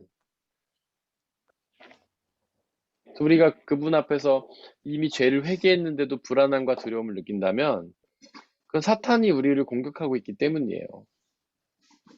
우리는 죄책감을 버리고 그분을 믿고 죄사함을 받았다면 죄책감을 버리고 주님 앞에 담대히 나아가야 됩니다. 히브리서 10장 11절. 예수의 피를 마음에다 뿌려서 죄책감을 벗어나라. 죄책감에서 벗어나라. 우리는 죄책감이 들 때마다 하나님 앞에 담대히 나아갈 수 없을 때마다 예수 그리스도를 기억하면서 이 죄책감에서 벗어나야 합니다. 주님 앞에 담대히 나아가야 돼요. 욥기가 이야기하는 게 계속 그거예요. 새 친구가 욥에게 계속 말하잖아요. 야, 너 고난 때문에 고난 당하는 거 죄 때문 아니야? 하면서 계속 죄책감을 들추잖아요. 이게 사탄이 우리를 공격하는 방식이에요. 여러 가지 루트를 통해서 우리의 죄책감을 공격합니다. 야, 너 고난 당하는 거 보니까 죄가 있네. 죄책감을 가지게 하는 것이죠. 뭐 사업이 어려운 걸 보니까 죄 때문인가 보네. 너 지금 어려움 당하는 거 보니까 주일 성수 안 해서 그런 거 아니야? 11조 떼먹어서 그런 거 아니야? 계속해서 우리의 죄책감을 자극하는 게 사탄의 공략법이에요. 그래서 하나님 앞에 담대하게 나아가지 못하게 하는 게 사탄의 공략법이죠. 그러나 분명한 것은 예수 그리스도의 십자가의 죽음과 부활이 우리의 모든 죄를 사했다는 겁니다. 우리가 이걸 유일회적 사건이라고 그래요. 유일회적 사건은 두 가지 뜻이 있습니다. 역사적으로 단 한 번만 있었던 사건이라는 거예요. 십자가에 죽으셨다 부활하신 건 예수님 뿐이다라는 뜻이 되기도 해요. 또 하나는 무슨 뜻이냐면 이 단 한 번의 사건으로 우리의 모든 죄를 다 사셨다는 거예요. 예수 그리스도께서 십자가에서 죽으셨다 부활하심으로 우리의 모든 죄를 다 사하신 거예요. 우리의 과거의 죄, 현재의 죄, 미래의 죄 다 사하신 겁니다. 그러니까 우리는 이 사건을 믿기만 하면 우리의 모든 죄를 다 용서받는 거예요. 미래의 죄까지도 용서받는 거예요. 욥이 하나님 앞에 그러니까 온전한 의인이다, 흠없는 의인이다 이런 판단을 받죠. 근데 욥이 살면서 단 한 번도 죄를 짓지 않았을까요? 죄를 지었을 겁니다. 인간은 죄를 지을 수밖에 없으니까. 하지만 그가 온전한 의인이라고 평가를 받는 이유는 뭐냐면 그가 회개함으로 하나님 앞에 자신의 죄를 내려놨기 때문에 그런 거예요. 한 번의 회개가 그의 죄를 다 용서하는 겁니다. 물론 또 죄를 지면 회개라는 건 해야 되지만 우리가 예수 그리스도의 사건을 믿을 때 우리의 모든 죄가 다 사함 받은 거예요. 그거는 과거의 죄, 현재 죄뿐만 아니라 미래의 죄까지도 마찬가지예요. 앞으로 지을 죄도 우리는 이미 용서받았어요. 하나님 앞에 그 죄를 뉘우치기만 하면 되는 겁니다. 그렇기 때문에 우리는 죄책감에서 완전히 벗어나야 하는 것이죠. 주님 앞에 나아갈 때마다 담대히 나아가야 하는 겁니다. 이것이 바로 믿는 자들이 누릴 하나의 권리인 거죠. 혹시 이것에 관련해서 질문이 있으실까요?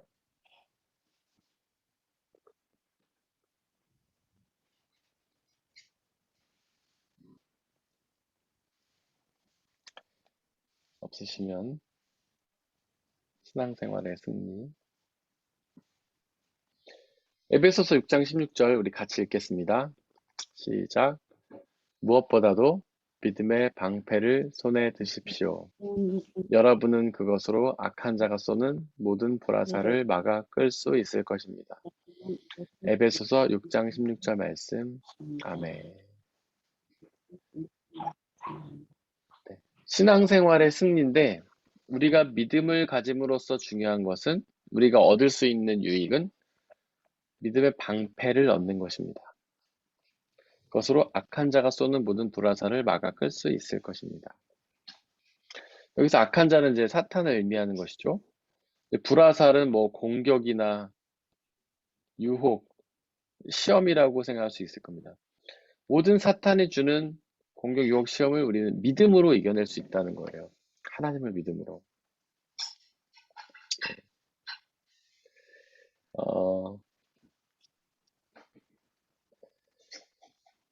그러니까 이런 거죠. 우리가 믿음으로 사탄의 유혹이나 공격이나 그런 시험을 이겨낼 수 있다는 것을 이제 굉장히 추상적으로 생각하기도 하는데요.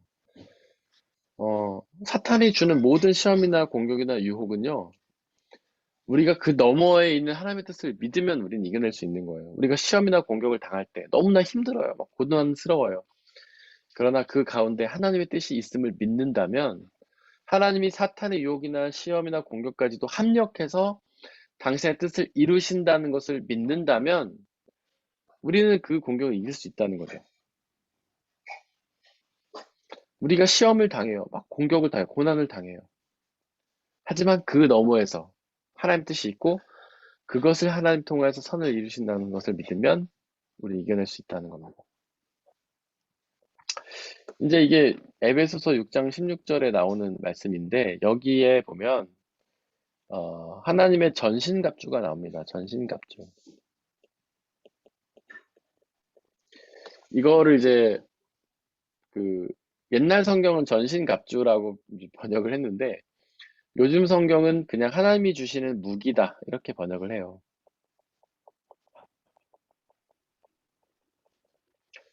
누구에게 대항할 무기냐면 사탄에게 대항할 무기죠. 사탄은 우는 사자와 같이 두루 다니면서 삼킬 자를 찾기 때문에 사탄을 이겨낼 수 있는 무기를 우리에게 주시는 겁니다. 사탄은 여러 가지를 공격하고 유혹하고 시험해서 우리를 믿음에서 떨어뜨리게 만들죠.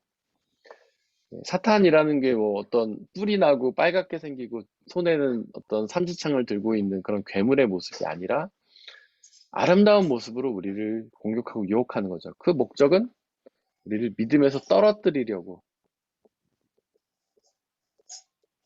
하는 겁니다. 그래서 우리는 믿음의 방패를 들고 그 사탄에게 대항하면 그들의 공격을 무력화할 수 있는 거죠. 그들의 공격의 목적은 믿음에서 떨어뜨리려 하는 것인데 우리가 믿음의 방패를 든다면 그 사탄의 공격을 이길 수 있다는 거예요. 그 어떤 일을 당해도 하나님의 뜻을 믿는다면 하나님께서 그 모든 일들을 합력하셔서 선을 이루신다는 것을 믿는다면 그 어떤 공격도 우리는 이겨낼 수 있는 것이죠. 근데 에베소서 6장에 보면 전신갑주 하나님 주시는 무기 중에 여러 가지가 나옵니다. 믿음의 방패도 나오지만 진리의 허리띠가 나와요. 그다음에 정의의 가슴막이,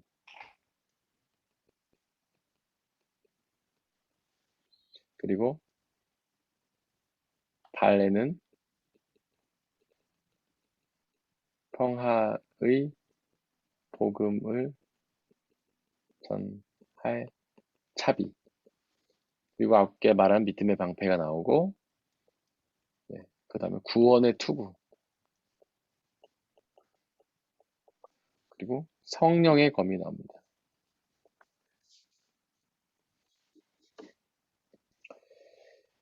진리의 허리띠는 개역 개정판 성경에도 진리의 허리띠라고 나오고, 정의의 가슴막이는 개역 개정판에서 의의 흉배라고 나옵니다. 그 다음에 발에는 복음을 전할 차비라고 번역된 말은 이제 복음의 신발이라고 나와요. 구원의 투구는 똑같이 구원의 투구로 나오고. 진리, 성경이 말하는 진리가 무엇일까요?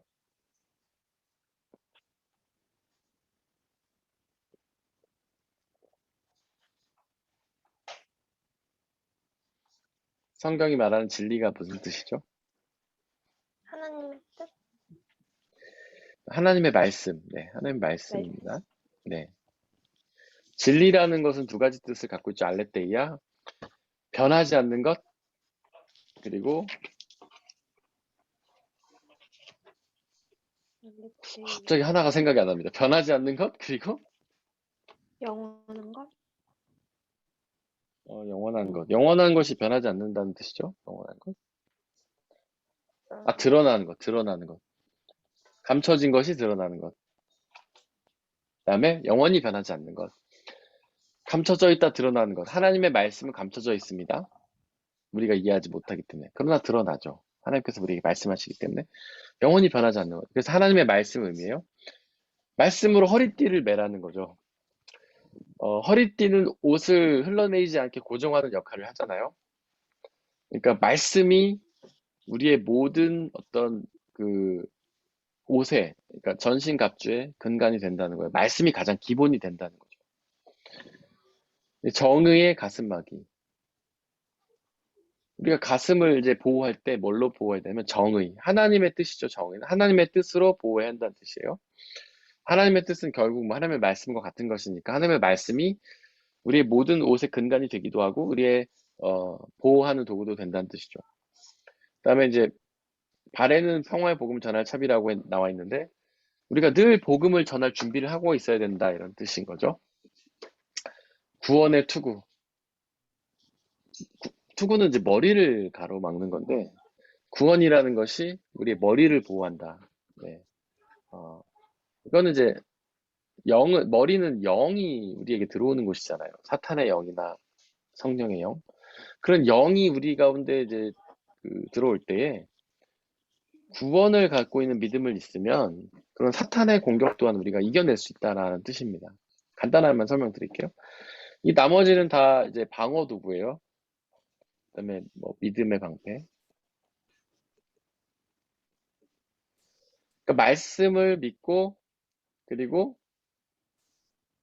믿음을 가지고 구원을 믿고 이런 것들은 우리 사탄의 공격을 막을 수 있는 구원의 도구가 되는데 사탄을 공격할 수 있는 게 있어요. 그게 뭐냐면 성령의 검이에요. 성령의 검.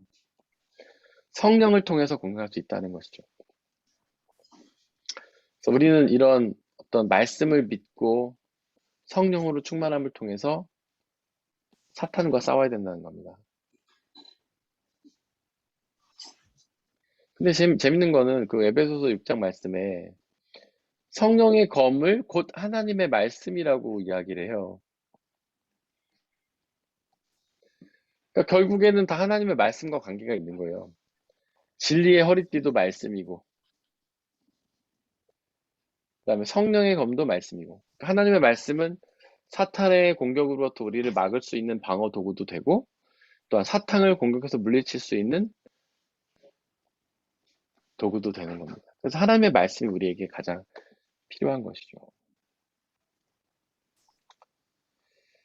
이제 저희가 그 말씀 묵상 세미나를 이제 하려고 하는데 제가 2019년에 한번 했어요. 하나님의 말씀을 어떻게 하면 잘 묵상할 수 있는지.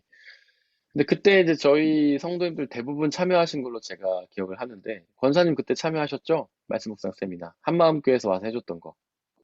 아, 예, 예. 네네. 그 루비 집사님하고 문 집사님도 참여하셨었죠?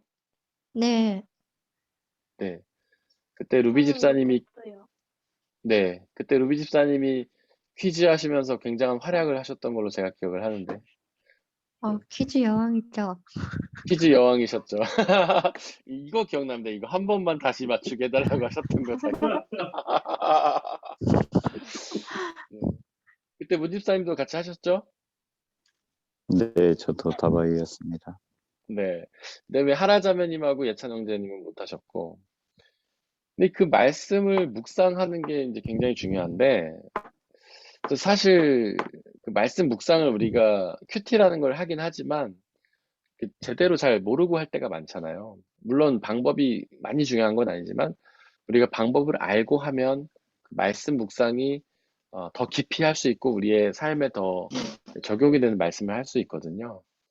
그래서 말씀을 우리가 정확하게 묵상하는 건 굉장히 중요합니다. 말씀을 묵상하는 것이 우리가 사탄의 공격을 막을 수 있는 믿음의 방패이기도 하고 또 사탄을 공격할 수 있는 믿음의 공격이기도 하기 때문에 그래요. 저희가 이제 11월 첫째 주에 말씀 묵상 세미나를 다시 한번 하려고 합니다. 이제는 한마음교회에서 해주지 않고 제가 하려고 합니다. 제가 그때 뭐 배우고 가지고 했던 자료들을 통해서 제가 이제 하려고 하는데 그때 말씀 묵상 세미나를 참여하지 못한 분들은 다시 한번 참여를 하시면 좋을 것 같고 만약에 그때 말씀 묵상 세미나 참여했지만 좀 기억이 안 나시는 분들도 다시 참여해 주셔도 좋을 것 같아요. 이 말씀 묵상 세미나가 여러분들이 말씀을 더 잘 이해할 수 있게 도움을 주고 이렇게 말씀을 잘 이해하는 것은 단순히 우리의 지식과 교양을 쌓는 정도가 아니라 바로 사탄의 공격을 막아내고 또한 사탄을 공격할 수 있고 그것을 통해서 하나님의 구원을 이루게 하는 귀한 도구이기 때문에 그렇습니다. 네. 한번 생각해 보시고 참여 원하시는 분들은 저에게 말씀해 주시길 바라고요. 우리가 말씀 알미라는 이 공부, 저희가 여러분들에게 어떤 전하는 말씀도 중요하지만 개인적으로 하는 말씀을 묵상하는 것도 중요하기 때문에 그렇게 말씀을 묵상하는 일들을 좀 배우고 하는 것들은 중요할 것 같습니다. 신앙생활에 우리가 이제 믿음의 방패를 통해서 사탄의 공격을 이겨낸다는 것을 많은 사람들이 고난이 없는 걸로 착각을 해요. 근데 그건 다른 차원의 문제예요. 우리가 믿음의 방패를 들고 성령의 검을 통해 사탄을 이겨내는 것은 사탄의 유혹과 공격을 이겨내는 거지 고난이 없다는 뜻은 아닙니다. 우리가 사탄을 이겨냄으로써 오히려 고난을 당할 수도 있어요. 예를 들면 이제 예수님 당시에 사탄을 대표하는 대표적인 인물이 누구냐면 로마의 황제입니다. 그 요한계시록에 보면 666 나오잖아요. 이게 적그리스도를 상징하죠. 그래서 뭐 옛날에 참 이상한 이야기 많았어요. 666이 뭐 바코드다. 666이 공산당이다. 666이 유럽연합이다. 요즘에는 666 뭐라고 비유하는지 아세요? 요즘에 그 이상한 소설 쓰기 좋아하는 분들은 백신을 666이라고 얘기하는 사람도 있어요. 재밌죠? 그래서 적그리스도가 뭐 옛날에는 공산당이 됐다가 그 교황이 됐다가 뭐 유럽연합이 됐다가 이제는 백신까지 적그리스도가 되고 있어요. 근데 이게 수리학이라는 게 있습니다. 수리학이 뭐냐면 그러니까 숫자가 모든 학문의 근원이라는 거예요. 수리학이라는 게. 요즘 뭐 이찬영쌤 공학도라서 잘 알지만 공학의 어떤 물리학이나 이런 모든 것들을 다 숫자로 설명을 하잖아요. 어떤 수학 공식 같은 거. 근데 그런 게 수리학의 이제 일종이죠. 숫자로 모든 학문을 설명하는 거. 근데 그게 이제 옛날에도 있었어요. 성경 당시에도. 어떤 것을 숫자로 치환한 겁니다. 숫자로 설명하려고 해요. 어떤 것을 숫자로 설명하려고 한 거냐면 로마의 황제를 숫자로 설명하려고 했던 거예요. 당시에 로마의 황제 이름을 네로예요, 네로. 많이 들어보셨죠? 검은 고양이 네로. 당시에 로마 황제 이름이 네로였어요. 이 네로 이름을 당시에 수리학적으로 치환하면 이게 666이 됐던 거예요. 그래서 요한계시록에서는 666이라고 했던 겁니다. 당시 로마 황제. 왜 로마 황제를 적그리스도라고 칭했냐라면 이들이 신앙을 방해했기 때문이에요. 예수님 믿는 사람 잡아다 다 감옥에 가두고 그랬잖아요. 로마의 황제. 로마의 황제가 처음에는요, 무조건 신앙인들을 감옥에 가뒀던 게 아닙니다.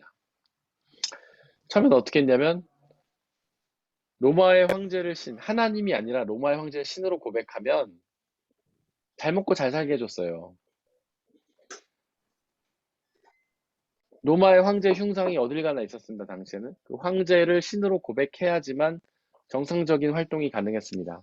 그래서 직장에도 들어갈 수 있었고, 마트에도 갈 수 있었고, 그래서 물건을 사려고 해도 로마의 황제에게 당신은 나의 신이요 라고 얘기해야지 마트에 들어갈 수 있었고, 직장에 들어가려고 해도 당신은 나의 신이요 라고 고백해야 직장에 들어갈 수 있었다고 합니다. 그렇게 고백하지 않으면 다른 생활이 다 불가능했던 거예요. 돈을 벌지도 못하고 어떤 마트에 가서 물건을 살 수도 없고. 그 로마 황제가 처음에는 그랬고 나중에는 예수 믿는 사람들 다 잡아서 감옥에 가두고 막 순교시키고. 그러니까 적그리스도였던 거죠. 다른 말로 하면 사탄이었던 거예요. 로마의 황제가 사탄이었던 겁니다. 이 사람이 처음에 처음에 이제 자기를 믿는 사람들에게 많은 고난을 줬잖아요. 이때 예수님을 믿는 사람들은 고난을 당했던 거예요. 직장적인 생활도 못하고 물건도 못 사고. 그리고 나중에 예수님 믿었던 사람들 또 고난 당했죠. 왜냐하면 로마의 황제가 핍박을 하니까. 사탄의 유혹에 넘어가는 사람들이 고난을 당한 게 아니라 사탄의 유혹을 거부하는 사람들, 믿음을 지키는 사람들이 고난을 당했던 겁니다. 근데 많은 신학자들이 지금도 마찬가지라고 얘기해요. 지금도 사탄의 유혹과 시험을 거부하는 사람들이 고난을 당해요. 요즘에는 많은 사람들이 자본주의를, 그러니까 다른 말로 하면은 물질이나 돈을 적그리스도라고 말합니다. 이들이 사탄이라는 거죠. 그들은 그렇게 얘기하잖아요. 야, 하나님이 아니라 나를 믿어. 돈을 믿어. 돈을 믿으면 잘 먹고 잘 살 수 있게 해줄게. 하나님 믿어봐야 뭐하냐. 돈이 나오냐, 뭐가 나오냐. 그런 유혹에 넘어가는 사람들은 세상에서 편안한 삶을 사는 거죠. 그러나 그런 유혹을 거부하는 사람들은 오히려 고난을 당한다. 이렇게 세상은, 신학자들은 말하고 있습니다. 그래서 사단이 쏘는, 악한 자가 쏘는 불화살을 막아 끄는 사람은 오히려 고난을 당한다. 그런데 고난이 나쁜 게 아닙니다. 신앙적으로. 우리의 신앙을 성숙하게 하는 거예요. 신앙을 위한 거예요. 우리 신앙을 더욱 견고하고 성장하게 만드는 겁니다. 이스라엘이 이집트에서 나와서 광야로 들어가죠. 고난이었어요. 이스라엘이 이집트에 있을 때 종이긴 했는데 여러분들 거기서 고통당한 게 아니에요, 사실은. 물론 자유가 없고 시킨 일 해야 되니까 고통스럽기도 했죠. 그리고 마지막에 이제 이집트의 황제가 좀 괴팍해져서 그들에게 많은 노역들을 시키면서 그들의 삶이 어려워진 것은 맞습니다. 하지만 그들은 먹고 잘 것을 다 제공을 받았어요. 그들이 강제 노역을 했지만 잘 먹고 잘 살았습니다. 그러니까 고난이라고만은 할 수 없는 거예요. 근데 그들이 오히려 출애굽을 해서 이집트를 떠나서 광야로 나왔을 때 그들의 삶은 오히려 더 고난이었어요. 광야는 사막인데요. 하라자매님 거기 가보셨죠? 이스라엘 광야? 살기 네. 좋던가요? 아무것도 없어요. 아무것도 없잖아요. 몇 시에 가보셨어요? 낮에 가보셨어요? 밤에 가보셨어요? 둘 다요. 낮에 가니까 어떻든가요? 낮에는 네, 해가 이글거리죠. 그리고 네, 모래가 엄청 네, 많고 네, 그냥 네, 모래 바람도 불고 네, 네, 우선 습기가 없어요. 그러니까 물도 없어요. 그래서 습기가 네, 없어서 네, 코드 같은 것도 밤새도록 밖에 내놓더라고요. 그래서 네, 냉장고도 그냥 전기 코드를 꼽았고 근데 네. 밤이 되면은 너무 추워요. 그죠? 낮에는 덥고 밤에는 춥고. 근데 지금이야 우리가 뭐 집도 있고 뭐 어떤 따뜻하게 할 수 있는 도구가 있잖아요. 하이증도 있고 방한 장치도 있고 여름에 더우면은 뭐 양산을 쓰기도 하고 선풍기를 쐬기도 하고. 근데 옛날엔 그런 게 없잖아요. 이스라엘 백성들이 광야에서 행군을 60년 동안 한 걸 생각을 해보세요. 낮에 그 더운데 양산이 있어요, 선풍기가 있어요. 너무 덥잖아요. 그럼 며칠 살 수 없거든요. 밤에도 너무 추워요. 얼어 죽을 수밖에 없는 그런 추위예요. 그런 데서 살아간다는 게 너무 힘든 일이죠. 그러니까 고난으로 나갔던 거예요. 정말 아무것도 없습니다, 거기는요. 물도 정말 찾기가 힘들고요. 동물 보기가 힘들어요. 먹을 게 없습니다. 근데 그런 데로 갔다는 것 자체가 고난이죠. 먹고자 하는 게 풍성했던 이집트에서 먹을 게 없는 광야로 나온 이스라엘 삶은 바로 고난이었던 거예요. 하나님을 믿는 사람들은 고난으로 부르시는 거죠. 예수님도 마찬가지고 고난 당하셨고, 예수 믿는 사람들도 마찬가지로 고난을 당하셨습니다. 근데 그 고난은 우리의 신앙을 유익하게 만들어요. 이스라엘 백성이 이집트에 있을 때 누구를 섬겼습니까? 하나님을 믿었나요? 아니죠. 그들은 이집트의 왕을 그냥 자기 신처럼 섬기며 살았어요. 그러나 광야에 왔을 때는 물론 그들이 불평하고 원망할 때도 많았지만 하나님을 믿을 수밖에 없었죠. 자기들을 끌어낸 신, 하나님을 믿을 수밖에 없었죠. 그들의 신앙이 더욱 하나님과 가까워질 수밖에 없다는 거예요. 그래서 고난은 우리를 신앙으로 이끈다는 겁니다. 우리의 경우도 마찬가지죠. 우리가 잘 먹고 잘 살 때는 하나님을 잘 기억하지 않습니다. 물론 교회에 가고 어떤 말씀을 읽거나 기도한다는 액션은 취하지만 우리 마음속 깊이 하나님을 온전히 의지하지는 못해요, 잘. 우리는 우리가 가진 것들을 의지하게 되어 있죠. 나의 능력, 나의 물질, 나의 달란트. 그러나 그 모든 것을 다 잃고 철저한 고난을 당하면 우리는 하나님만 의지할 수밖에 없는 거예요. 하나님 제발 나 좀 살려주세요. 하나님밖에 없습니다. 고난은 그렇게 하나님을 믿게 하는 신앙으로 이끌어가는 유익이 있다는 겁니다. 제가 옛날에 그 드라마 얘기 한번 한 적 있었는데 의사 요한이라고 들어보신 적 있죠? 제가 이 얘기 한 적 있었죠? 혹시 의사 요한 이 드라마 보신 분 계세요? 네. 제가 의학 드라마를 좀 좋아합니다. 의학 드라마, 법률 드라마 좋아하는데 이 의사 요한이라는 드라마가 다루고 있는 주제가 고통의 문제였어요. 이 의사 자체가 이 고통을 느끼지 못하는 병에 걸렸어요. 뭐 이름을 있었는데 이름 잊어버렸어요. 자기가 고통을 느끼지 못해요. 그래서 이 사람은 습관적으로 아픔을 느끼지 못하는 거죠. 습관적으로 날마다 아침마다 자기 혈당을 체크하고 온도를 체크하고 자기의 컨디션을 숫자로 확인을 해요. 왜냐면 자기가 아프지가 않으니까. 원래 사람은 병에 걸리면 아파야 되잖아요. 뭐 두통이 오기도 하고 뭐 감기가 오한이 오기도 하고 뭐에 물리면 가렵기도 하고 어디가 부러지면 아프기도 하고. 근데 그 사람은 전혀 고통을 느끼지 못하니까 자기의 몸이 망가지는 것을 깨닫지 못하는 거예요. 어디 뼈가 부러져도 아프지 않으니까 몰라요. 뼈가 부러진지도. 세균이 침투하면 원래 열이 나고 아파야 되는데 열이 나고 아프지 않으니까 세균이 침투한지도 모르고. 그래서 그 고통을 느끼지 못하는 많은 사람들이 단명을 한다고 합니다. 어렸을 때 다 죽는다고 해요. 근데 거기 그런 환자들이 계속 나오는데 어떤 환자는 온몸에 상처투성이에요, 얼굴이. 그리고 사진을 찍어봤더니 온몸 갈비뼈가 다 부러졌어요. 근데 고통을 느끼지 못하는 거예요. 그러니까 빨리 죽는 거죠. 고난이 없는 것은 우리의 신앙을 병들게 만들어요. 병들었는데도 병든지도 모르는 거죠. 내가 하나님과의 관계가 얼마나 멀어졌는지도 못 느끼게 하는 거예요. 형통한 삶을. 그냥 이름만 부를 뿐 하나님과 아무런 교제가 없는데도 그냥 잘 먹고 잘 사니까 우리는 고통이 없이 편안하게 살고 있죠. 근데 고난이 오면 그때 깨닫는 거예요. 아, 내가 하나님과의 관계가 얼마나 멀어졌는지. 하나님을 찾고 부르짖고 이렇게 되는 것이죠. 그래서 고난은 우리에게 필요한 것이다. 우리의 신앙에 있어서. 혹시 여기까지 질문이나 나누고 싶은 게 있으실까요?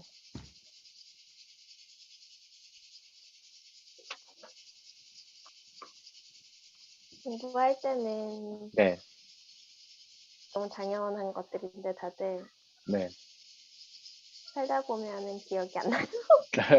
그냥 무슨 일이 있었을 때 네, 한참 괴롭고 한참 힘들고 나서야 내가 네. 이거에 대해서 기도를 해봐. 근데 기도를 해봤나? 하나님한테 말했나? 생각해보면은 아니에요. 네, 근데 그게 나중에 기억나요. 네. 맞아요. 기억. 기억이 너무 중요해요. 신앙은 기억이에요. 우리의 신앙생활이 힘을 얻으려면 기억해야 됩니다. 그래서 성경에 보면 이제 구약시대의 사람들에게 하나님이 그렇게 말씀하시죠. 너 집에 곳곳에 말씀을 붙여놔라. 문설주에도 말씀을 붙여놓고, 그다음에 심지어 그 사람들한테 옷에다 술을 달아서 말씀을 붙여놓고, 뭐 머리에 이마에다 붙이기도 하라고 그렇게 얘기하잖아요. 이스라엘 사람들 집에 가면 실제로 그래요. 하라자매님도 가서 보셨는지 모르겠지만 그 사람들 기도할 때 머리에 이렇게 네모난 거 달고 기도하잖아요. 그 안에 말씀이 들어있어요. 그 까만색 네. 박스. 그래요. 그 말씀이 들어있는 거예요. 그 안에.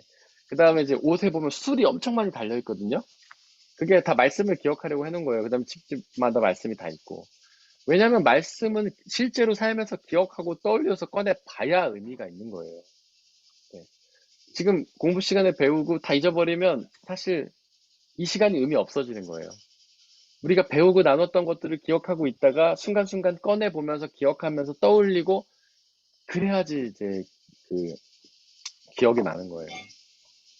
우리가 하는 말씀 묵상 세미나에서 가장 중요한 부분이 깨달음과 결단입니다. 줄여서 깨결이라고 해요. 깨결. 기억나세요? 권사님, 그 문집사님, 양집사님, 우리 깨결 그때 엄청 했잖아요. 깨달음과 결단. 네. 말씀을 묵상하는 데서 그치면 그냥 그 시간만 이롭고 삶 속에서 별로 영향을 못 미쳐요. 근데 깨결이 굉장히 중요해요. 깨달음과 결단. 우리 주부에도 보면 그 은혜 나눔 보면은 말씀 요약 질문 있고 밑에 보면 깨달음과 결단이라는 항목이 있잖아요. 그리고 우리가 묵상집 볼 때 거기 보면 거기도 깨달음과 결단이 있어요. 깨달음과 결단이 없으면 그냥 말씀은 우리를 기분 좋게 하고 그냥 잠깐 기쁜 그것에 불과한 거예요. 실제 우리의 삶에 영향을 미치지 못하는 거예요. 깨달음과 결단이 있어야 돼요. 삶 속에서 기억을 해야 되는 거죠. 그래서 이 말씀 묵상 세미나의 깨달음과 결단이 굉장히 중요한데 우리가 말씀의 은혜를 받았으면 그것을 적용을 해보는 훈련을 하는 거예요. 실제로. 아주 구체적으로. 우리가 주로 말씀에 적용 어떻게 합니까? 은혜를 받았으니 하나님 오늘 하루를 은혜 가운데 살게 하소서. 이런 적용을 하죠. 근데 이렇게 막 약간 추상적이고 굉장히 범위가 큰 결단은 별로 그렇게 효과를 미치지 못해요. 근데 우리 하라자매님 말한 것처럼 우리가 힘들 그 순간을 생각하면서 적용을 하는 거죠. 하나님, 제가 예를 들어서 오늘 뭐 때문에 절망을 하더라도 그때 하나님의 말씀을 기억하면서 극복하게 해주세요라든지 아주 구체적으로 적용하고 그런 게 중요한 겁니다. 그래서 말씀을 묵상할 때는 기억을 해야 돼요. 여러분들 우리가 오늘 배운 것들 이 말씀들 여러 번 묵상하면서 머릿속에 기억하고 그다음에 제가 여러분들에게 나눠줬던 것들 그런 것들을 다 이렇게 메모하셨잖아요. 그런 거 여러 번 보면서 기억을 하고 이렇게 기억을 할 때 우리의 삶에 그것이 영향을 미치는 겁니다. 우리가 실제 힘들 때 그게 떠오르는 거예요. 그래서 기억을 위해 우리가 암송도 하는 것이고 묵상도 하는 것이고 적용과 결단도 구체적으로 하는 것이에요.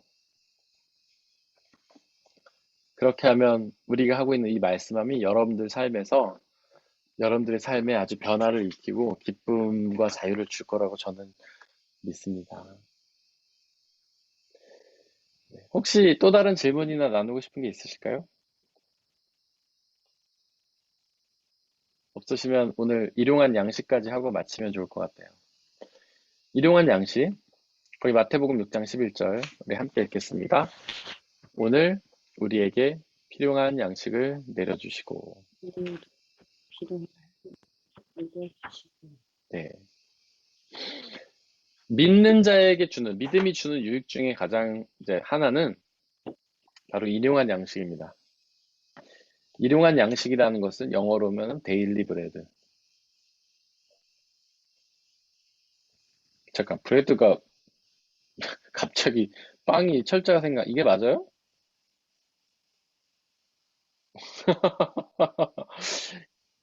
독일어로 하면은 태글리시스 브로트일까요? 하루에 필요한 빵이라는 말로 영어 성경 번역하고 있어요. 네. 하루에 필요한 양식.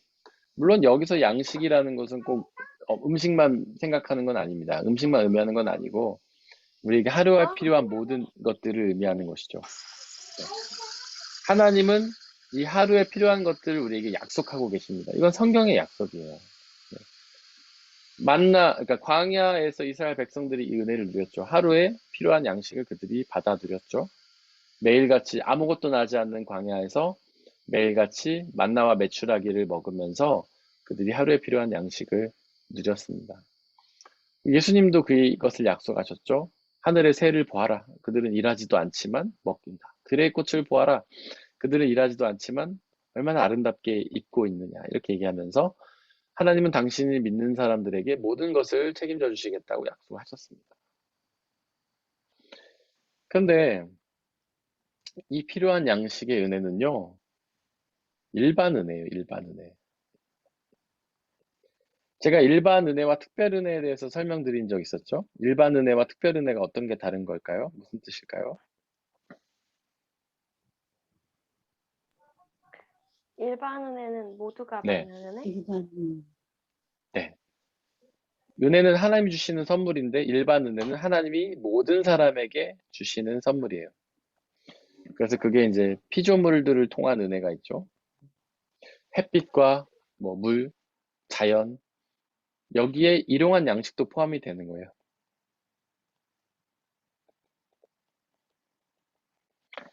그렇다면 이 세상 모든 사람들이 일용한 양식의 은혜를 누려야지 정상이죠. 그런데 그렇습니까, 여러분들? 이 세상 모든 사람들이 필요한 양식의 은혜를 누리고 있나요? 네, 예찬 형제님이 도리도리 하셨습니다. 그렇지 않죠. 굶어 죽는 사람이 있잖아요. 집도 없는 사람들도 많고. 왜일까요? 이 말씀이 틀린 말씀이기 때문일까요? 성경 말씀이 틀렸을까요, 그러면?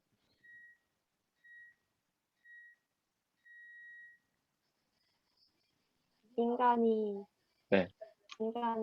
모두가 받을 수 있게 지구는 주셨는데 인간이 네. 욕심 부려서 맞습니다. 이건 어떤 학자가 발표한 건데 지금 지구가 생산해내는 양식이 모든 사람들이 먹고 마시기 충분하다고 합니다. 하지만 소수의 사람들이 너무 많이 가지고 있기 때문에 그런 거예요. 소수의 사람들이 너무 많이 가지고 있기 때문에 많은 사람들이 굶고 있는 겁니다. 전 세계 10대 부자가 세계 부의 50%를 갖고 있다던가? 그렇잖아요. 10명이 전 세계 부의 50%를 갖고 있대요, 여러분들. 지금 한국도 그렇고 독일도 그렇고 집값이 왜 오릅니까? 밑에가 왜 올라요? 소수의 사람들이 너무나 많은 집을 갖고 있기 때문에 그런 거잖아요. 물론 한국의 부동산 문제와 독일의 부동산 문제는 조금 다르다고 합니다. 한국에는 부동산 투기 때문에 그렇죠. 몇 명의 개인들이 집을 많이 소유하고 있으니까 집이 없는 사람들이 이제 집값이 올라가는 거죠, 한국은. 근데 독일은 회사들이 그걸 소유하고 있잖아요. 옛날에 독일 경제가 어려웠을 때 원래 이제 국영화돼 있던 집들을 정부에서 민영 기업에게 많이 팔았다고 해요. 그때 많이 민영화가 된 거예요. 민영화 됐으니까 사람들이 이제 집값을 올린 거죠. 회사가 이윤을 추구하기 위해서. 근데 회사라는 존재들은 원래 이제 집이라는 게 사람들이 이렇게 많이 소유하고 있어도 그게 밑에가 안 나가면은 이렇게 집이 안 나가면은 집값이 떨어져야 되잖아요. 한국 같은 경우에 그런데 독일은 회사가 그걸 소유하고 있으니까 집이 나가지 않은 것들이 있으면 비워둔대요, 그냥. 밑에를 안 떨어뜨리려고. 차라리 밑에를 안 떨어뜨리고 높게 유지하면서 빈집이 있더라도 몇 개만 빌려주는 게 더 이익이라는 거예요. 그래서 독일의 집값이 잘 안 내려가고 있대요, 현재. 그래서 최근에 베를린에서 투표했잖아요. 그 국가가 주택을 국영화 시키면서 그 조항을 달았대요. 사람들이 반대 투표를 해서 반대를 많이 하면 그것을 다시 이제 국유화 시키겠다고, 민영화 시키면서 국유화 시키겠다고. 그래서 지금 베를린에서 투표를 했는데 과반수가 넘어가지고 그 민영화 했던 집들 다시 국유화 하기로 했다. 그래서 나라가 그걸 소유하면서 밑에를 떨어뜨리기로 했다. 그 투표를 지금 진행했다고 하잖아요. 근데 그게 뭐 헌법에 또 걸려가지고 이게 실제로 되지 않을 수도 있다. 그런 얘기를 하는데 어쨌든 핵심은 소수의 사람들이 너무나 많은 것들을 소유하고 있기 때문에 굶는 사람들이 생긴다는 거죠. 하나님은 우리에게 필요할 양식을 주셨습니다. 이러한 양식을 주셨습니다. 근데 이것은 이제 주기도죠. 마태복음 6장에 보면 이게 주기도예요. 주기도가 뭐냐면 예수님이 우리에게 가르쳐주신 기도입니다. 이렇게 기도하라고 우리에게 가르치신 거예요. 또 우리는 그 주기도 매주마다 예배드리는 주기도에 이 내용이 들어있잖아요. 우리에게 일용할 양식을 주시고. 이렇게 기도한 사람들에게 하나님이 일용할 양식을 주신다는 내용입니다. 또한 이 기도를 드리는 사람은요, 일용할 양식에 만족하겠다고 선언하는 거예요. 하나님 우리에게 오늘 일용할 양식을 주소서라고 기도한 사람은 하나님이 우리에게 주신 만큼에 만족한다라는 기도를 드린다는 거예요.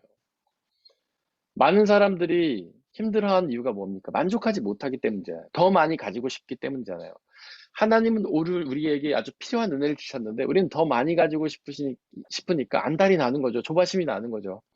그래서 하나님 앞에 더 달라고 막 간구하고 안 주시면 원망도 하고 불평도 하는 거예요. 그러나 일용할 양식을 위해 기도하는 사람은 오늘 우리에게 주신 하나님 은혜에 만족하게 해달라는 기도를 드리는 거죠. 그렇게 만족하면 우리는 감사가 나오는 거예요. 하나님 오늘도 우리에게 필요한 걸 주셨습니다. 너무 감사합니다. 너무 만족스럽습니다. 비록 제가 제 욕심에는 미치지 못하지만 이것이 하나님이 우리에게 주신 은혜이기 때문에 우리는 감사하며 살아갑니다라는 기도를 드리는 것이죠. 또한 이 기도를 드리는 사람들은요, 나뿐만 아니라 다른 사람도 일용할 양식을 누리게 해달라고 기도하는 것이에요. 하나님 우리에게 하나님을 사랑하고 이웃을 사랑하라고 하셨잖아요. 나의 일용할 양식을 구하는 사람들은 나의 일용할 양식만 구하는 게 아니라 나의 이웃들, 오늘도 먹지 못하고 굶어 가고 있는 그 사람들이 또한 일용할 양식을 얻게 해달라고 함께 기도하는 것이 되는 거예요. 그리고 일용할 양식을 위해서 기도하는 사람들은 하나님이 주신 그 일용할 양식이 나에게 주시는 가장 좋은 것임을 고백하는 거예요. 하나님 우리에게 가장 좋은 걸 준다고 약속하셨잖아요. 오늘 우리에게 쓰라고 주신 것들이 가장 좋은 거라는 거죠. 다만 우리의 기대는 미치지 못할 수도 있겠죠. 우리는 욕심이 더 많으니까 더 많고 화려한 것을 달라고 기도할 수 있겠지만 하지만 하나님이 우리에게 주신 것이 우리에게 가장 좋은 것이다 라는 겁니다. 그것 외의 것들은 하나님이 보실 때 우리에게 필요하지 않은 거예요. 그냥 짐이나 부담이 될 뿐입니다. 여러분들이 여행을 떠난다고 생각해 보세요. 근데 어떤 사람들은 짐을 과하게 많이 싸요. 2박 3일 가면서 거의 집에 한 반은 들고 가죠. 옷도 10벌씩, 속옷도 10벌씩. 그럼 짐은요, 거의 갔다 오면 하나같이 느끼는 게 다 거의 반 이상은 안 쓰고 그냥 오잖아요, 우리는. 그러면서 많이 들고 가죠. 근데 많은 짐은 짐이 부담이 될 뿐인 거예요. 일용할 양식도 마찬가지입니다. 우리에게 일용할 양식보다 많은 것은 그냥 우리에게 짐이 될 뿐이에요. 부담이 될 뿐이에요. 그리고 유혹거리가 될 뿐인 것이죠. 그래서 하나님은 우리에게 언제나 필요한 만큼을 주신다. 우리는 필요한 만큼만 갖고 있고 필요한 것 이상은 이웃과 나눠야 된다. 필요한 만큼 주신 것에 감사하며 만족하며 살아야 된다. 라는 것이 이 기도를 드리는 사람들의 고백이 되어야 한다는 겁니다. 혹시 여기까지 질문이나 나누고 싶은 게 있으실까요? 오늘 여기까지 하려고 하는데요. 뭐 이와 관련된 질문이나 나누고 싶은 것 외에 다른 것도 괜찮습니다. 어떤 질문이든 괜찮고 여러분들 혹시 질문이나 나누고 싶은 게 있으시면 나눠주시면 좋겠습니다.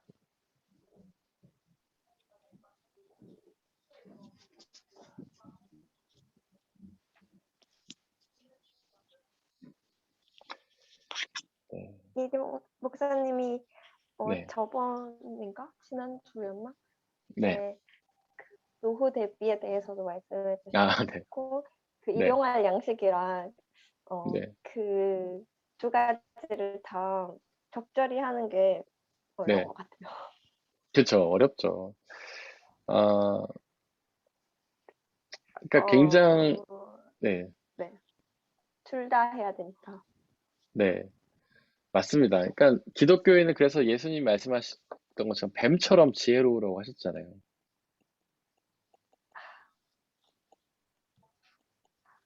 근데 굉장히 지혜가 필요합니다. 이 모든 것을 판단하기가 쉽진 않아요. 일용한 양식이 얼만큼인지 판단하기 쉽지 않죠. 네, 그리고 그것보다 지나치게 베푸는 것도 사실은 문제가 되고, 또 지나치게 가지고 있는 것도 문제가 됩니다. 그래서 우리는 주님께 지혜를 구하면서 기도할 수밖에 없는 것 같아요. 그래서 마지막에 우리의 삶이 그리스도인으로서 품위를 지키는 삶이 될 수 있게 어느 정도는 또 가지고 있어야 하고, 또 남에게 피해를 끼치고 남에게 민폐를 끼치는 그런 그리스도인이 되지 않기 위해서 어느 정도 갖고 있어야 되는 것도 맞는 것이고, 그렇다고 해서 너무 많이 움켜쥐고 나누지 않는 것도 또 문제가 되고, 그런 지혜 안에서 주님 앞에 나가는 게 필요한 것이고요. 저는 그래서 우리의 신앙을 늘 고공줄타기로 생각을 해요. 고공줄타기. 이렇게 높은 곳에서 줄 하나 있는 거를 사람들이 균형을 잡으면서 지나가잖아요. 근데 균형을 조금만 잃어도 넘어지지 않습니까? 우리는 늘 그 균형을 잡아가야 되는데 그게 너무 어려운 삶인 것이죠. 그래서 하나님 앞에 지혜를 구하면서 성령의 충만함을 구하면서 도움을 달라고 기도해야 되는 것 같습니다.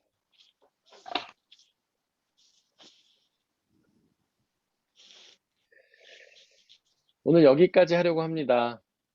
혹시 여러분들에게 좀 마지막으로 또 한 가지 드리고 싶은 말씀은 아까 했던 이야기이긴 한데, 오늘 배웠던 것들을 좀 기억하셔서 우리 삶 속에서 꺼내보시고 또 구체적으로 적용도 하시고 결단도 하시고 좀 그러셨으면 좋겠습니다. 제가 기도하고 마치겠습니다. 사랑의 하나님, 오늘도 어렵고 심오한 주님의 말씀을 나눴습니다. 때로는 주님의 말씀을 통해 명쾌한 답을 얻기도 하지만, 때로는 주님의 말씀을 대하면서 오히려 더 어둡고 답이 보이지 않고 미래가 보이지 않는 동굴 속으로 들어갈 때도 많은 것 같습니다. 그러나 하나님, 우리가 깨닫건 깨닫지 못했건 주님의 말씀은 살아계셔서 분명히 역사하신 줄을 믿습니다. 비록 우리가 깨닫지 못했다 하더라도 하나님은 당신의 크고 놀라우신 뜻을 이루어 가시는 줄을 믿습니다. 우리가 의심과 불안함으로 주님의 뜻을 바라보는 것이 아니라 기대함으로, 기쁨으로, 자유로 그 뜻을 바라보게 하시고, 하나님이 이루시는 가장 그 좋은 뜻, 하나님이 이루시는 가장 놀라운 뜻을 우리가 경험하며 나아갈 수 있도록 아버지 역사해 주옵소서. 성령의 충만함으로 함께 하시며 주님의 뜻을 알리시고 주님의 뜻에 순종하며 나갈 수 있도록 은혜 하나님 이끌어 주옵소서. 이제 오늘 예배를 드리려고 합니다. 하나님 예배 가운데도 하나님 놀라운 은혜로 함께 해주시고, 또한 세상의 삶을 살 때도 주님의 놀라운 은혜와 축복으로 함께 해주옵소서. 이 모든 말씀 우리 주 예수 그리스도의 이름으로 기도드렸습니다. 아멘. 아멘. 감사합니다. 감사합니다. 감사합니다.